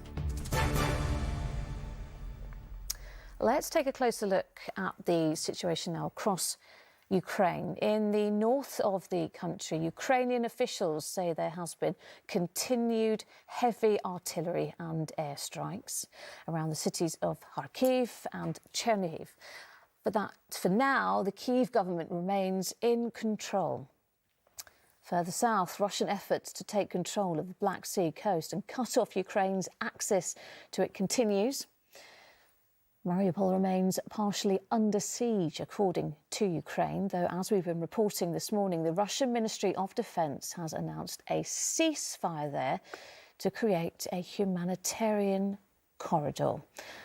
Well, Ukrainian forces remain in control in Mykolaiv, further west, despite the repeated attempts of Russian forces. The major port city of Odessa is also said to have come under repeated attack from Russian ships. I think now we're going to join Sergei Stakhovsky, who is a former Ukrainian tennis player and is now fighting in Ukraine. Sergei, thank you so much for talking to me this morning. First of all, just tell us why you made that decision. I believe you were on holiday with your wife and your children when the conflict began, when the invasion began. What prompted you to make the decision to go to Ukraine and to fight? I'm going to answer that question, but I have a question of my own. Why you call it a conflict? It's a war. It's not a conflict. And you have to name the things as they are. When somebody's bombarding civil cities, it's not a conflict. It's a war. It's a war zone. I took my decision because I understand that the circumstances are that if Ukraine will fall, I'll have no history to tell to my kids, and I'll have no country that I came from. because that's eventually the goal of Putin, is to erase Ukraine from the books of history. That's what he's been saying all the time, that Ukraine never existed, that Ukraine was created by Lenin during the Soviet era. So it's a choice which I'm not saying it's a right choice I made. I have 3 kids and a wife, and I shouldn't be here. But none of the choices I would make would be right for me. You're right, it is a war. We have been describing it as so. You talk about your wife and children. How difficult, just try to explain to us just how difficult that decision was for you to leave them. It's a decision I wish none of the parent would ever have to make. Because it's not the right decision in any way. Leaving 3 kids is not the right decision. Staying away from it when others are sending their families and loved ones away and staying behind to defend, also not the right decision. So there was no right one. I have a family here. I have my brother and my father and my grandmother is here. So there was a reason for me to come back as well. Sergei, you're a tennis player. It wasn't that long ago you were playing in tournaments around the world. What is your background? Do you have any military experience, any training? No, I have shooting range experience, as many of civilians, I guess, do. And that's all. 80% of the people which I see on the street, which are grouping into territorial defense and, trying to sign in for the armed forces, they have 0 military experience, but they're staying to fight because they don't want the Russian world here. No one wants the Russian world here, because Russia brings misery and destruction. Yet they're still trying to, attack us and take Ukraine over. A question here from Robert Moore, a correspondent in the studio. I mean, there's been a concerted attempt in the West to isolate Russia, not just economically, but culturally, including in the arena you know so well, in tennis and in sports. I wondered if you feel like Russian players, even as individuals, even though they don't represent the government, those like Dmitry Medvedev and Andrei Rublev, should they be banned from playing in tournaments? Would you favour banning all Russian participation in the sport that you love so much, in the arena of tennis? I would not extend it to tennis. Tennis is a very individual sport, and these guys, they deserve to be where they are. They didn't have support of the government. They live abroad. They even didn't elect the president of Putin. So I understand now that every single individual of Russia has to bear the consequences of the politics of their country. And it's right, because otherwise, the last 8 years, we've seen, if nobody carries responsibility, if the regular citizens are feeling okay, then Russia does whatever it wants. So to a certain extent, I agree that they should lose their flag on the court. But to ban them completely, that's a decision has to be taken on case by case. If somebody supports Putin, then yes. Do you feel betrayed by the West? Do you feel the West should be doing much more? You've been, rightly calling it a war. And I wonder if you feel like not only a no-fly zone, but would you actually be calling for NATO direct military intervention, even if there are catastrophic consequences from that for the West? Well, the catastrophic consequence already now, when you have Russian troops shelling nuclear plants, isn't that catastrophic enough? I just don't understand what you mean by catastrophic. I mean, if somebody threatens the world with a nuclear weapon while attacking another country, what, do you think he's not going to use it at all? I mean, for me, it's pretty obvious. We have incredible support from the world. I've received thousands of messages across the world from different countries in support of Ukraine. The politicians are taking a different stance. Yes, they aid Ukraine, but not to the extent we need it. If the world wants us to be able to stop Russia, because that's basically what they want us to be the buffer. Because if Russia is going to take over Ukraine, there'll be no buffer for Europe. Russia is going to be standing on the borders of European countries. And then, who knows, maybe they remember the 68. And they say, well, the Czechoslovakia, Hungary, Romania, Poland, they were all under our wing. So we want to reestablish that. And then they're going to threaten with nuclear weapon. And then again, the NATO is going to say, well, let's leave these countries, they've been under Russia historically, and we're going to be safe. But this all just repeating from the 1939, when Hitler did the same thing, threatening the others by taking other countries. Sergei, I want to come back to you on that point when I ask you about whether you had any military experience or training. You said you didn't. What can you tell us more about others who are with you? Are they in a similar position? And if so, what are your tactics? What have you been told to expect if that Russian convoy just outside of Kyiv do come into the city, into that very centre? What will happen then? What will you do? Well, we have some basic training. They showed how everything works. Recently, I've have a short course on end-law systems, which thank you for sending them. They're working really well, apparently. Even when you don't know how to shoot, they still shoot tanks. And these things, I mean, we just told what to do, where's our line of defense, where the different units stand, and that's what we do. We don't, we cooperate with the military, but we are more or less the last stand which stands inside the city. And I'm pretty sure when Russia comes into the city, unless they bombard and destroy all of the Kiev, they have no chance of taking it. OK, Sergei Sakhovsky, thank you very much for talking to us this morning. Thank you. Thanks. Well, we're going to return. We were just in Kyiv now, and to our global security editor, Rohit Kachru, who is on the ground in the city. Rohit, we see it appears to be very quiet there at the moment. Yeah, I mean, a relatively quiet night, Lucrezia, but let me explain what relatively quiet means relative to the fairly consistent bombardments that we'd heard during previous nights. We're in the middle of the city centre here. We are, there's a monastery, a church behind us, the Ministry of Foreign Affairs in that direction. Some of the main shopping area is in this direction. This is what I can show you. Behind the camera is what I can't show you. We've been asked not to film around a dozen or so troops who are manning a checkpoint, which I can see to my left. There's a couple of vehicles. One appears to be a television news crew. There's another unmarked vehicle that I'm seeing now. They're checking for people's credentials. They're stopping absolutely everyone that's coming through. In this direction, I can see a roadblock which is being manned by half a dozen or so other troops. Who are stopping every vehicle on this sort of main thoroughfare that's going into the centre of the city. The curfew has just ended, but everyone who wants to come past that point has to go through this sort of strict check. And obviously, as we've been seeing over the past few days, one of the real concerns is this threat of so-called Russian saboteurs coming in.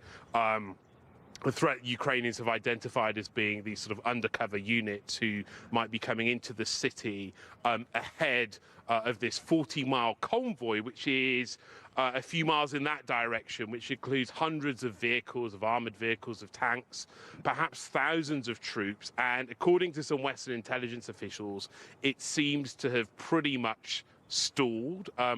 You know, we don't really know why, but the suspicion is that their intention remains to encircle this city, to surround it. And that's why we have such a sort of high military presence of Ukrainian forces here. You can see these coaches here. They belong to the Ukrainian army. We've seen a few soldiers getting on and off them. The odd, you know, member of the public floating around, but this is a really busy crossroads. This should be a really busy square on any normal Saturday morning. Of course, this isn't any normal Saturday morning. Behind me, behind the camera, is the police headquarters, which has been this sort of hive of activity. We were there just a few minutes after the first bombardment started, and just within those early hours there were police officers rushing in and out of the building, a sense of panic. You know, I must say that I wouldn't describe anything I'm seeing here today as panicked, but certainly there's a sort of, I guess you could say, ominous feeling about what the next few hours, the next few days might present. There's another vehicle coming by now, which we can't show you, which is being stopped. Once again, this sort of familiar check with credentials being searched, paperwork, passports, the same sort of thing that we've been having actually as we've tried to move around the city. And this morning again, the odd air raid siren. We haven't heard one for about an hour and a half or so. The odd distant rumble, again, not for the last couple of hours. And really people are becoming fairly used to it.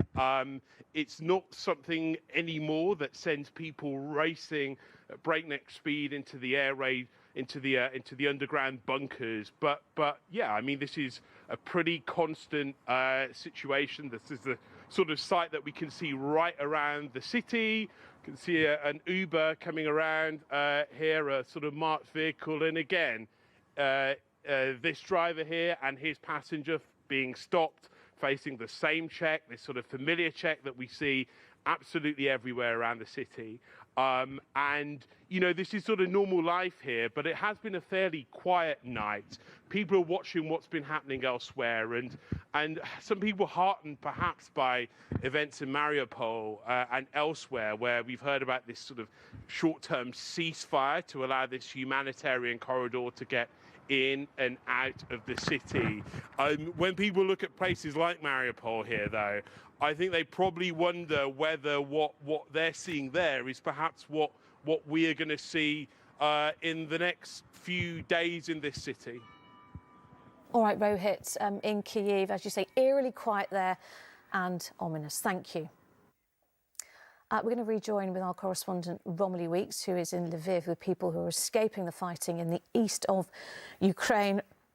Romilly, what are you seeing, and what stories are you hearing?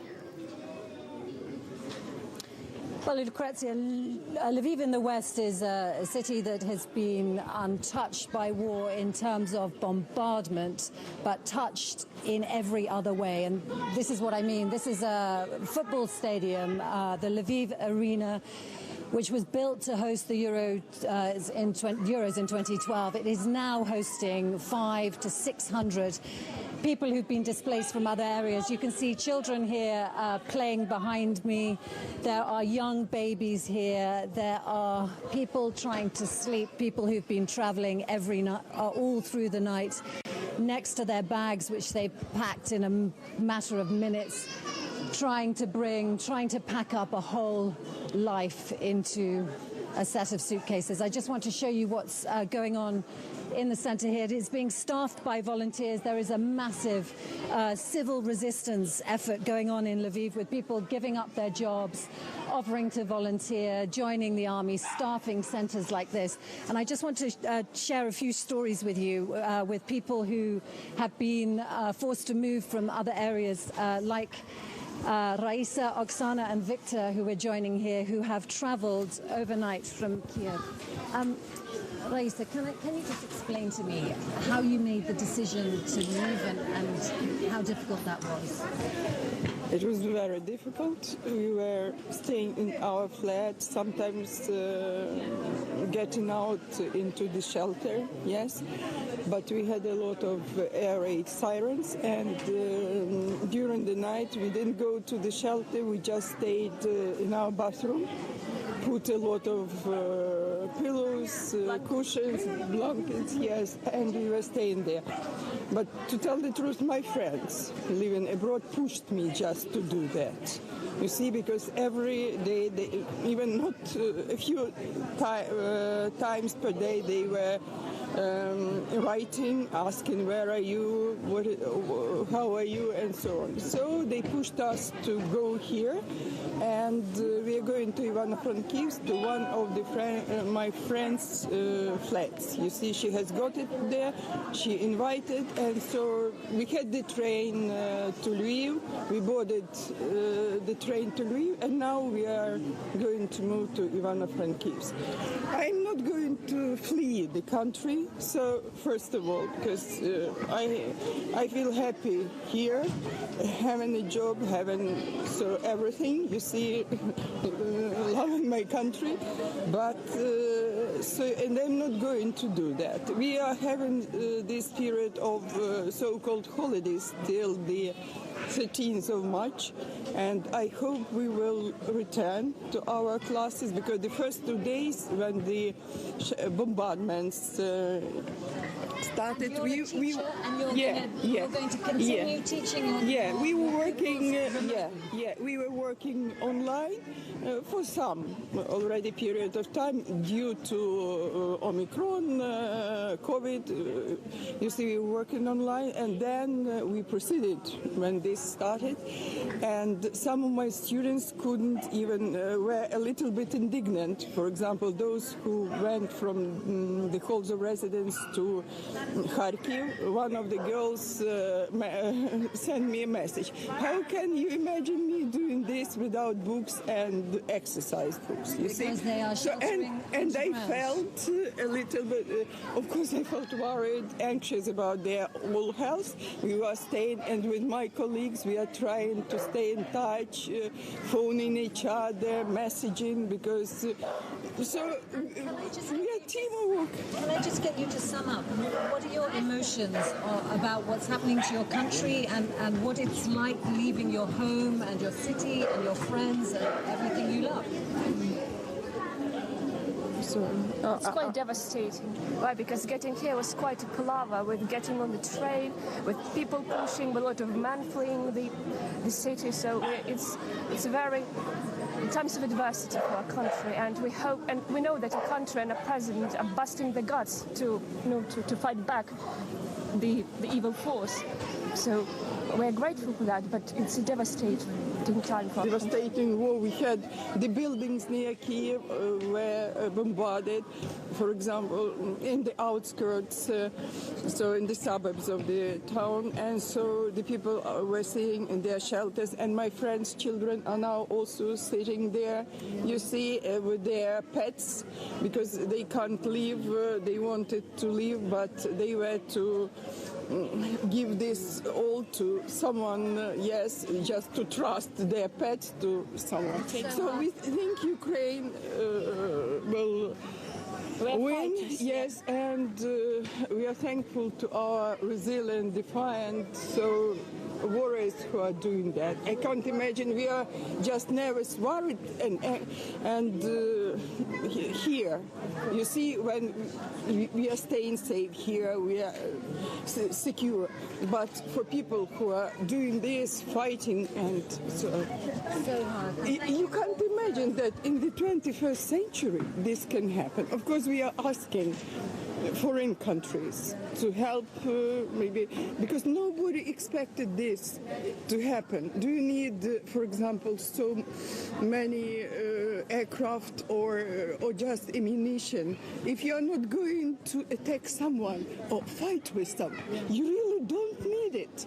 You see? Thank you so much for sharing your stories, and really good luck with the rest of your journey. I know now you have to go and you're going to catch your bus, so thank you.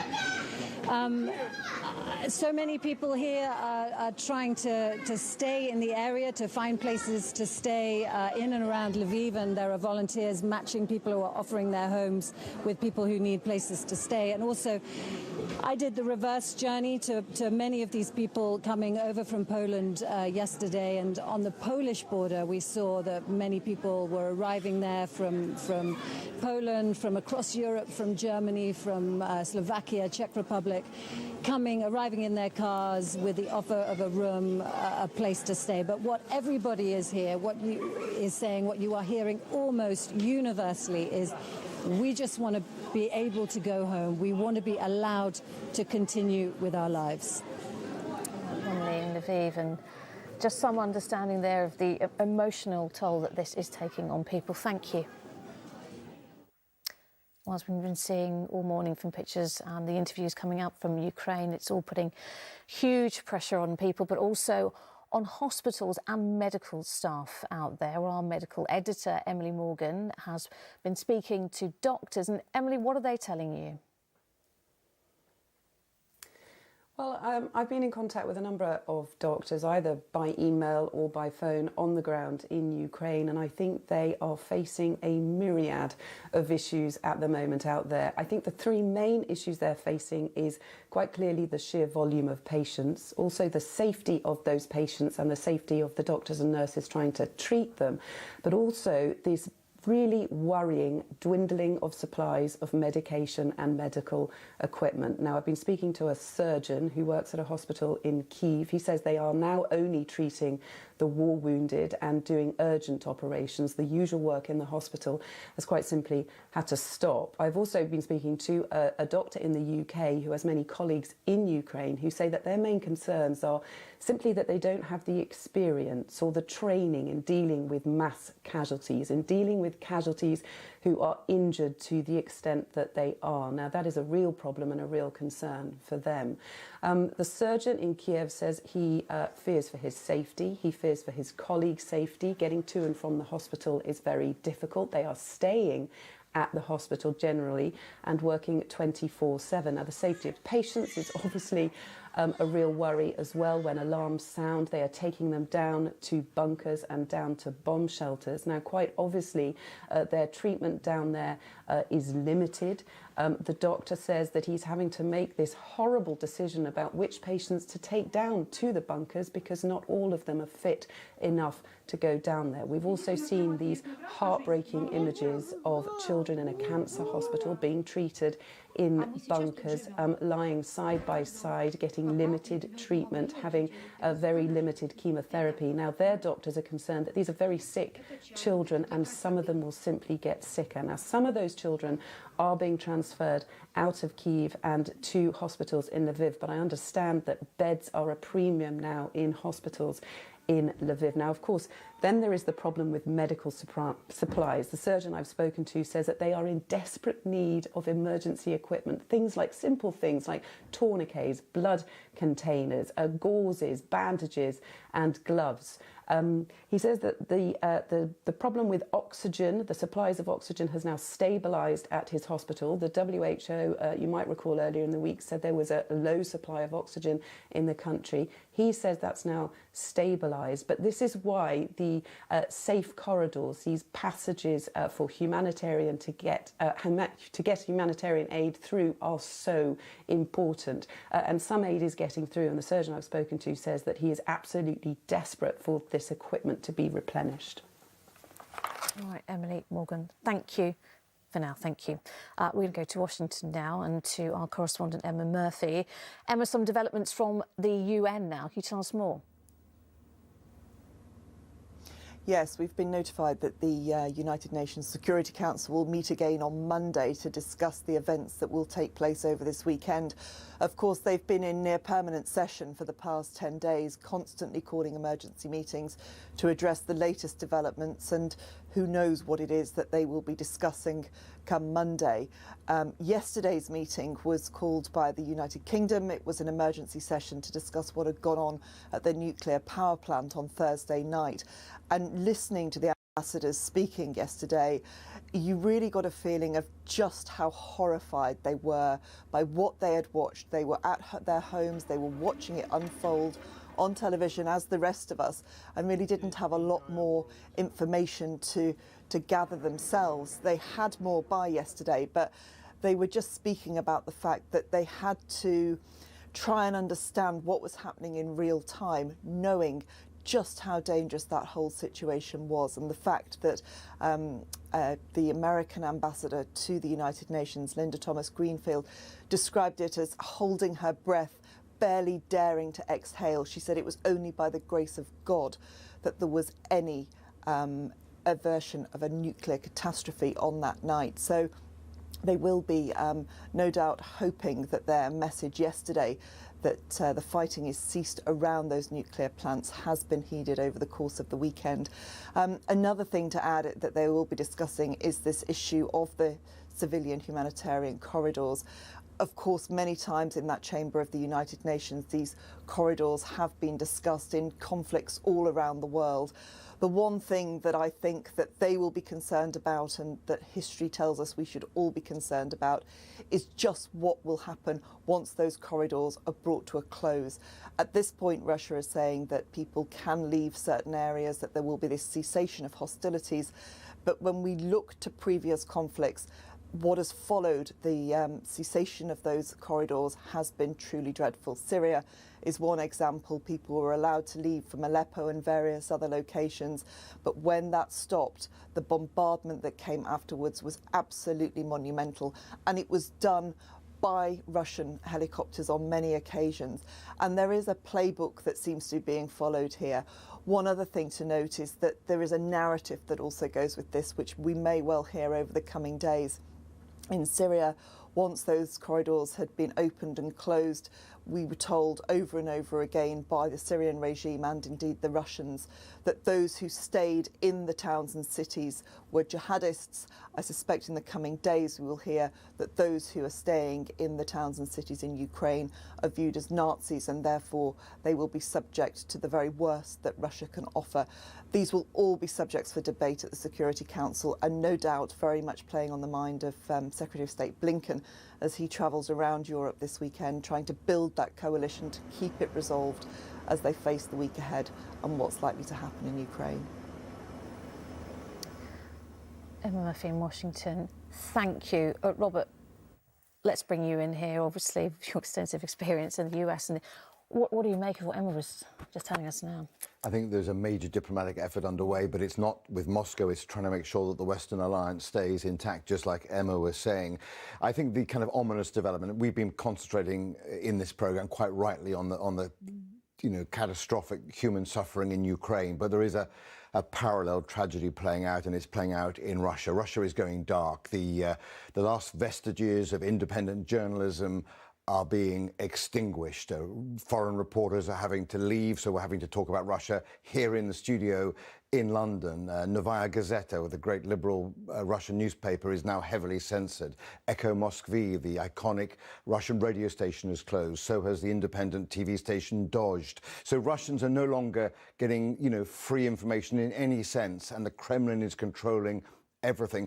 I don't think it's an exaggeration to say this morning that Russia is moving from an authoritarian regime to a totalitarian one. It's going back to the darkest days of practices that we saw, in previous eras. It's a tragedy for Russia that is playing out all the hopes that we saw 20, 30 years ago of a sort of Western-orientated, forward-looking, open, pluralistic Russia. Those hopes are dying in front of our eyes this weekend as these new draconian laws come in that will punish severely any narrative from the media that conflicts with the information being given by Vladimir Putin. So this is a really dark day, not just for Ukraine, but also for Russia, because, information is power, and Russians are now being deprived of this. They're not going to get any independent journalism. There's the freedom of expression, the freedom to protest. Everything now is being extinguished, and so this is the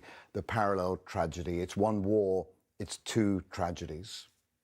Robert, for the moment, thank you. It was 9 o'clock and you're watching a special ITV News programme on the war in Ukraine. The latest developments so far this morning.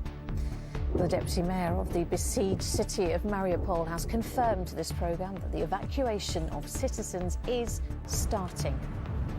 There was a temporary ceasefire in place this morning there and in Volnovakha. We started our program of evacuation of our citizens. We established several points from which the evacuation will be possible. Across Europe last night, tens of thousands of people gathered to hear President Zelensky warn, "If we fall, you will fall," a call to arms for his country. He released this video denying claims circulating online that he had fled Kyiv. Meanwhile, more than 1.2 million Ukrainians have now left their homeland to neighbouring countries. And there is a big diplomatic show of unity today with the US Secretary of State travelling to Poland after meetings yesterday in Brussels. Well, throughout this morning, we have heard a great deal about the plight of people in Ukraine, and in particular, those trying to get out of the country. Well, joining me now is Treasury Minister John Glenn. We're going to get to that in just a moment. But first of all, and thank you for joining us this morning, but what is the latest position of the government on sanctions against Russia? Well, we've already done quite a lot. We've been working closely with our allies. It's important that we do things in a joined-up fashion. So we've been working with our friends in the EU and the US on sanctions that have been hitting banks, hitting the whole of the infrastructure of Putin's regime.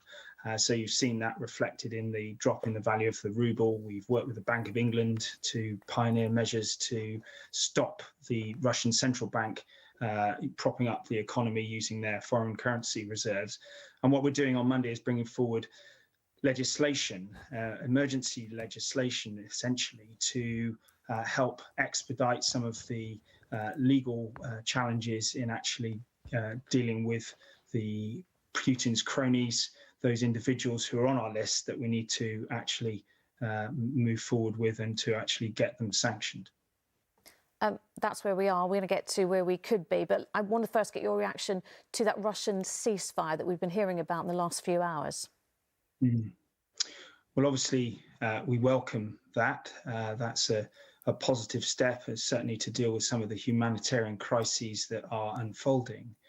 But we can't avoid the overall situation that faces the people of Ukraine from Putin's aggression. It is a dire situation with many cities apparently circled, with a lot of increasingly indiscriminate military activity targeting civilians. This is a very, very serious situation, but of course we welcome that modest step forward that will help that particular group of civilians perhaps escape imminent danger. But what we're seeing here is an illegal war prosecuted by Putin and his cronies, and what we're seeing is vast and devastating consequences across the whole of Ukraine, and it's obviously unfolding rapidly. The Ukrainian people are very brave and obviously doing everything they can to repel the threat, but it's obviously an extremely challenging time for them as a country. John, going back to sanctions, punitive measures that the West is imposing on Russia, there is still, however, much criticism of the British government for not going far enough, for not hitting all those oligarchs who say are on that list with connections in the UK who have ties to the Russian regime, including Chelsea owner Roman Abramovich. Of course, he's selling it. You could be doing more. Well, I can't talk about individuals, but I mean, the legislation we're bringing forward on Monday is designed exactly to deal with some of those challenges. So dealing with the legal impediments to rolling out unexplained wealth orders, dealing with the legal test with the way that the Office of Sanctions implementation works, and actually bringing more transparency to understanding where assets are held. And then we're also bringing these additional measures so that we can move more quickly on the sanctions. Where sanctions have been implemented elsewhere, we can use that as a precedent, and the Foreign Office is working flat out to move those forward into the next stage of delivery. But I would just recognise that there has been a lot of work done by the Treasury and by the Bank of England and regulators to impact Putin and his cronies in terms of their financial interests, the freezing of assets in banks, the way that we've restricted the use of the Russian central bank have had a chilling effect on Putin and his immediate circle. And we will continue to look constructively with allies, cooperatively, about how we can actually do more to isolate the economic interests of that group of people around Putin who've sustained him for so long. It's Robert Moore here in the studio. It's clear this is Putin's war, not Russia's war. The Russian people we know are being deprived even of basic information. Are you concerned that the sort of economic sanctions you're putting in place, the sort of severe measures you're taking, are actually just going to alienate and damage deeply the Russian people rather than Putin's inner circle? Have you given thought to how Russia emerges from this, and whether we're going to have a generational battle with ordinary Russians feeling deeply isolated and alienated from the West? I think that's a very reasonable question, but as the Prime Minister has been clear from the very start of this crisis, the British government and the allies outside of Russia don't have a battle with the Russian people themselves. We've always been clear to identify President Putin and the group of people around him as the target. Now, the implications for the Russian economy are serious. I recognize that, but we have got to move to recognize that the behavior in the Ukraine prosecuting this illegal war cannot go without severe sanctions and implications. We will obviously continue to monitor the effect, and we will also look very carefully at what more we can do to hit those people who are facilitating the crimes that are happening in the Ukraine. But we do not have any issue with the Russian people. It is Putin. What happened here in Salisbury 4 years ago with the Skripal attack was, again, something that was targeted and sanctioned, and actually the decision was made by President Putin and that group of people around him. That's why we've been very focused on the way that we've brought in these economic sanctions to, first of all, target those people, and to the legislation we're bringing forward on Monday is designed to expedite the impact of those particular measures as quickly as possible.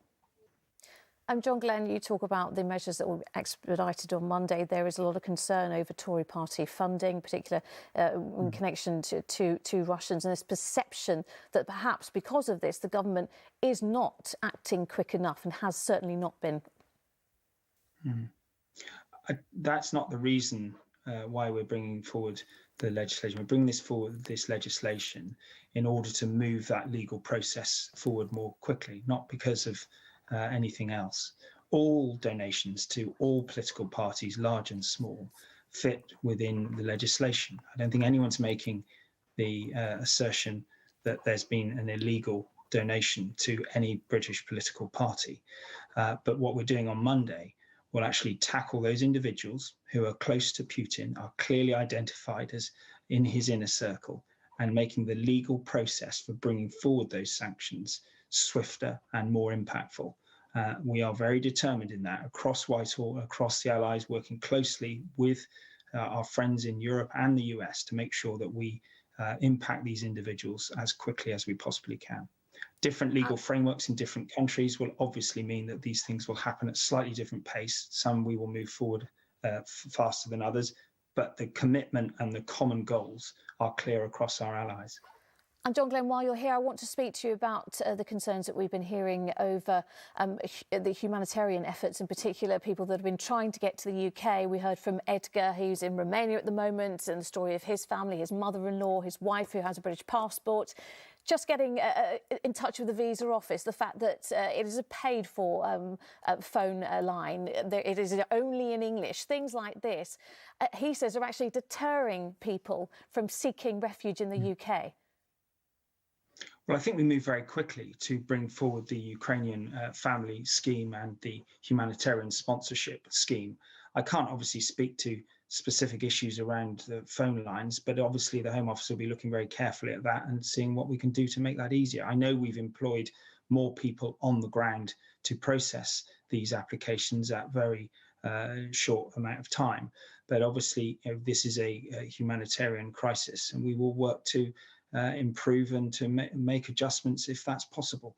But the fundamentals of the scheme are set out, the opportunity to, on an unlimited basis, to unite families, people who have ties with individuals in the UK, and then also the humanitarian sponsorship scheme, which we're moving forward with as quickly as we can. OK. John Glenn, Treasury Minister, thank you for joining us this morning. Well, as we've been hearing throughout this programme, there is a mass movement of people happening in Europe right now. More than 1 million people are fleeing Ukraine for safety in neighbouring countries. We can speak now to Gabriela Liu, who is the UNHCR spokesperson for Romania, and she joins me from Bucharest. Gabriela, what is the situation right now? Good morning. People continue to arrive. I mean, we see that every day, every night, border crossing points are busy. I just returned 2 days ago from from the busiest border crossing point on the northern border with Romania, the Siret one, and then you can see that every minute there are groups of people coming into Romania. Now, what we as UNHCR, UN Refugee Agency, are very much focused on is the protection of these people, because we need to understand that everyone fleeing the conflict in Ukraine is a refugee, regardless the fact that this person is asking for formal protection or not. So our main concern is that when they arrive in our country or in every country, their protection needs are quickly identified and met. For example, when they are at the border, right at the border, we need to make sure, and we do this together with our partners and with the government in coordination with all these entities. We need to make sure that people are, like getting to a warm place because it's freezing outside. It's like very, very cold winter now here. And then that they have access to information because they need to know what next. They need to know where to go. Transport is insured for them to take them from the border to different places. Accommodation is insured for them by the government, and also through different help provided by the civil society. There is extraordinary mobilization from the civil society, and then all these efforts and all these offers for help. We are trying now together with the government to coordinate. We are coordinating the offers for the assistance because the needs will be here in 1 week, in 2 weeks, and unfortunately probably in few months' time. So it is important. This aspect is very important, and for that we do work with the government. Number two, it is very important that people have access to reliable information, and for that we have a platform, Dopomoha, which means help in Ukrainian. People can go there and get access to, like, get information. What if I have this kind of passport? If I want to do this, if I want to that, if I want to ask for asylum, what do I need to do? So all this information is available there. Also, it is very important to keep in mind that the people that are coming, refugees that are coming, are extremely vulnerable. Most of them, like over 90% of them, are women with children and elderly people. So they might have specific needs, specific protection needs. They might have the need to get immediate medical assistance, or to be able to move safely through the country, or to get safely to a reception center to seek asylum. And Gabriella, you mentioned there that a lot of the people that are fleeing, they are vulnerable, they are older people, they are women, they are young children, they are people with medical needs as well.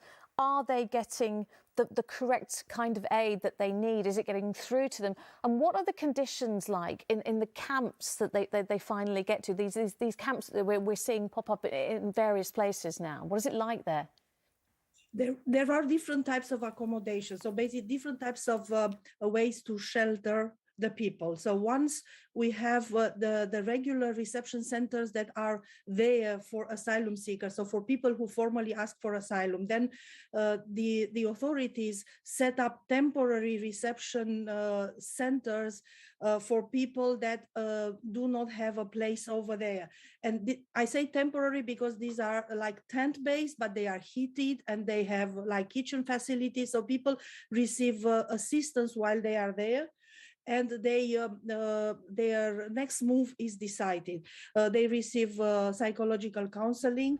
Many of them needed medical assistance, even if for not very serious illness, but again, people are coming and they might be cold, they might need a doctor immediately, so they are taken to the nearest hospital.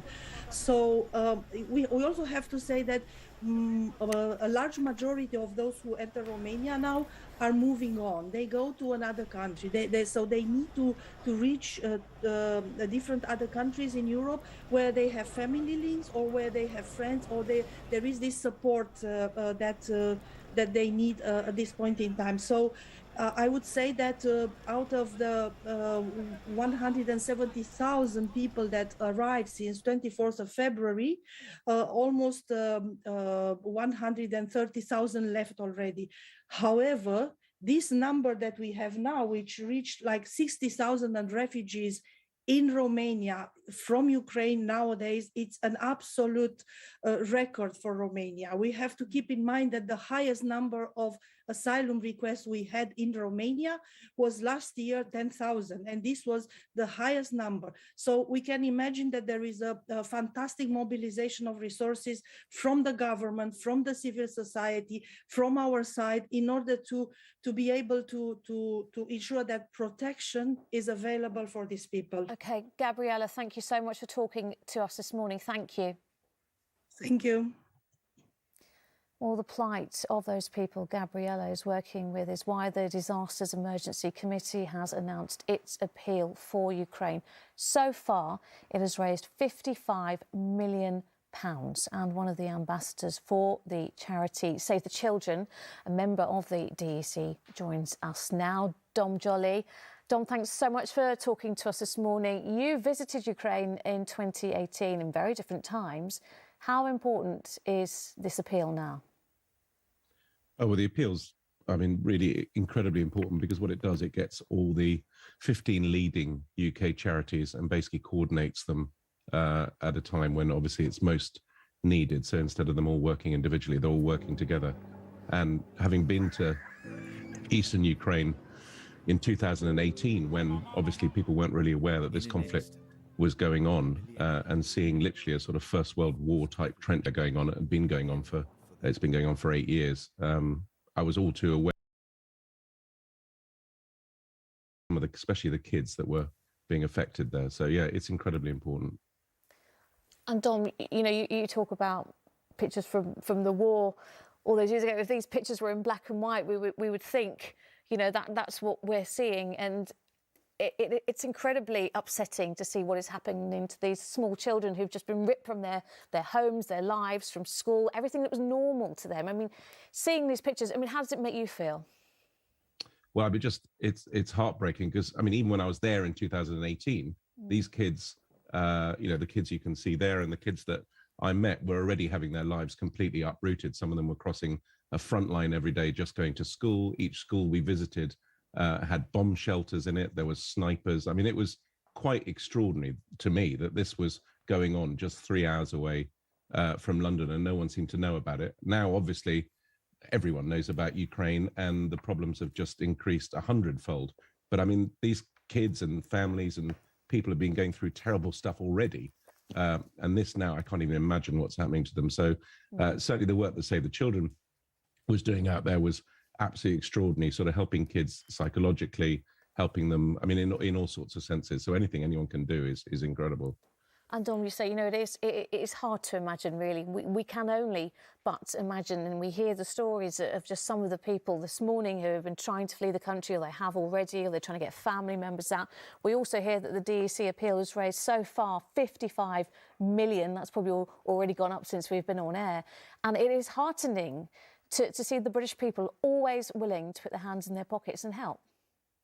It just always astonishes me just how generous people are. I mean, obviously I grew up in Lebanon, so I'm sort of well aware of the problems with both refugees and things like civil wars.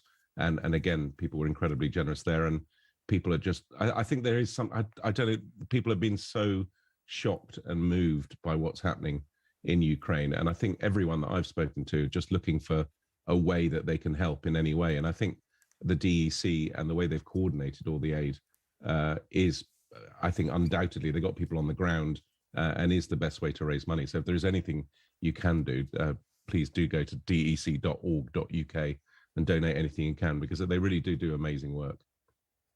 They really do.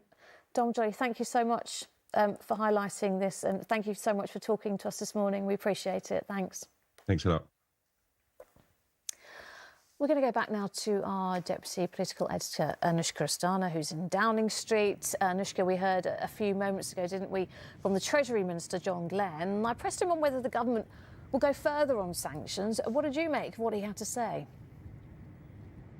Well, I thought there was a really interesting exchange between him and Robert over the question of who the collapse of the Russian economy affects. It affects ordinary Russian people. But remember, the 500 richest people in Russia have more wealth between them than 99.8% of the rest of the population. And the challenge when we're trying to target those people is that many of them have their money abroad. So when the ruble collapses in value, not only are they protected from it, they actually benefit from it. That is why there is this big effort to target them individually wherever they are. Now, there has been a frustration here because the government here has definitely pushed hard on sanctions. Over 200 businesses and entities have been sanctioned. But when it comes to individuals, to oligarchs, we have gone more slowly than the EU and the US because of these legal hurdles. That frustration is going to be dealt with. John Glenn talked about it, with emergency legislation that will be put in front of Parliament on Monday. It'll become law very quickly by the 15th of March. And one key thing that is going to change is that this government is going to be able to start sanctioning anyone who is sanctioned by the US, by Canada, by Australia or by the EU immediately when they are named elsewhere. And then for 56 days, we will be able to keep them in place while we jump those legal hurdles in order to be able to do the same here. The legal hurdles themselves will also be reduced. So they're trying to make sure that they can target those individuals as quickly as they can.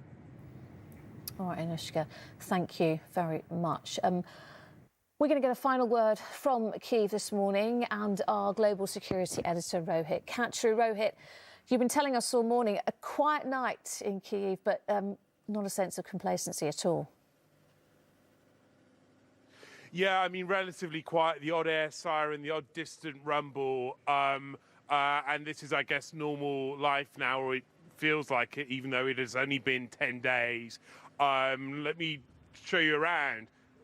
Should be a fairly busy street, a fairly busy junction over there, but not busy today. People right around the city watching what's happening elsewhere in the country, continued heavy bombardment, and everyone also watching what's been happening in Mariupol. This temporary ceasefire, this civilian humanitarian corridor which has been started up.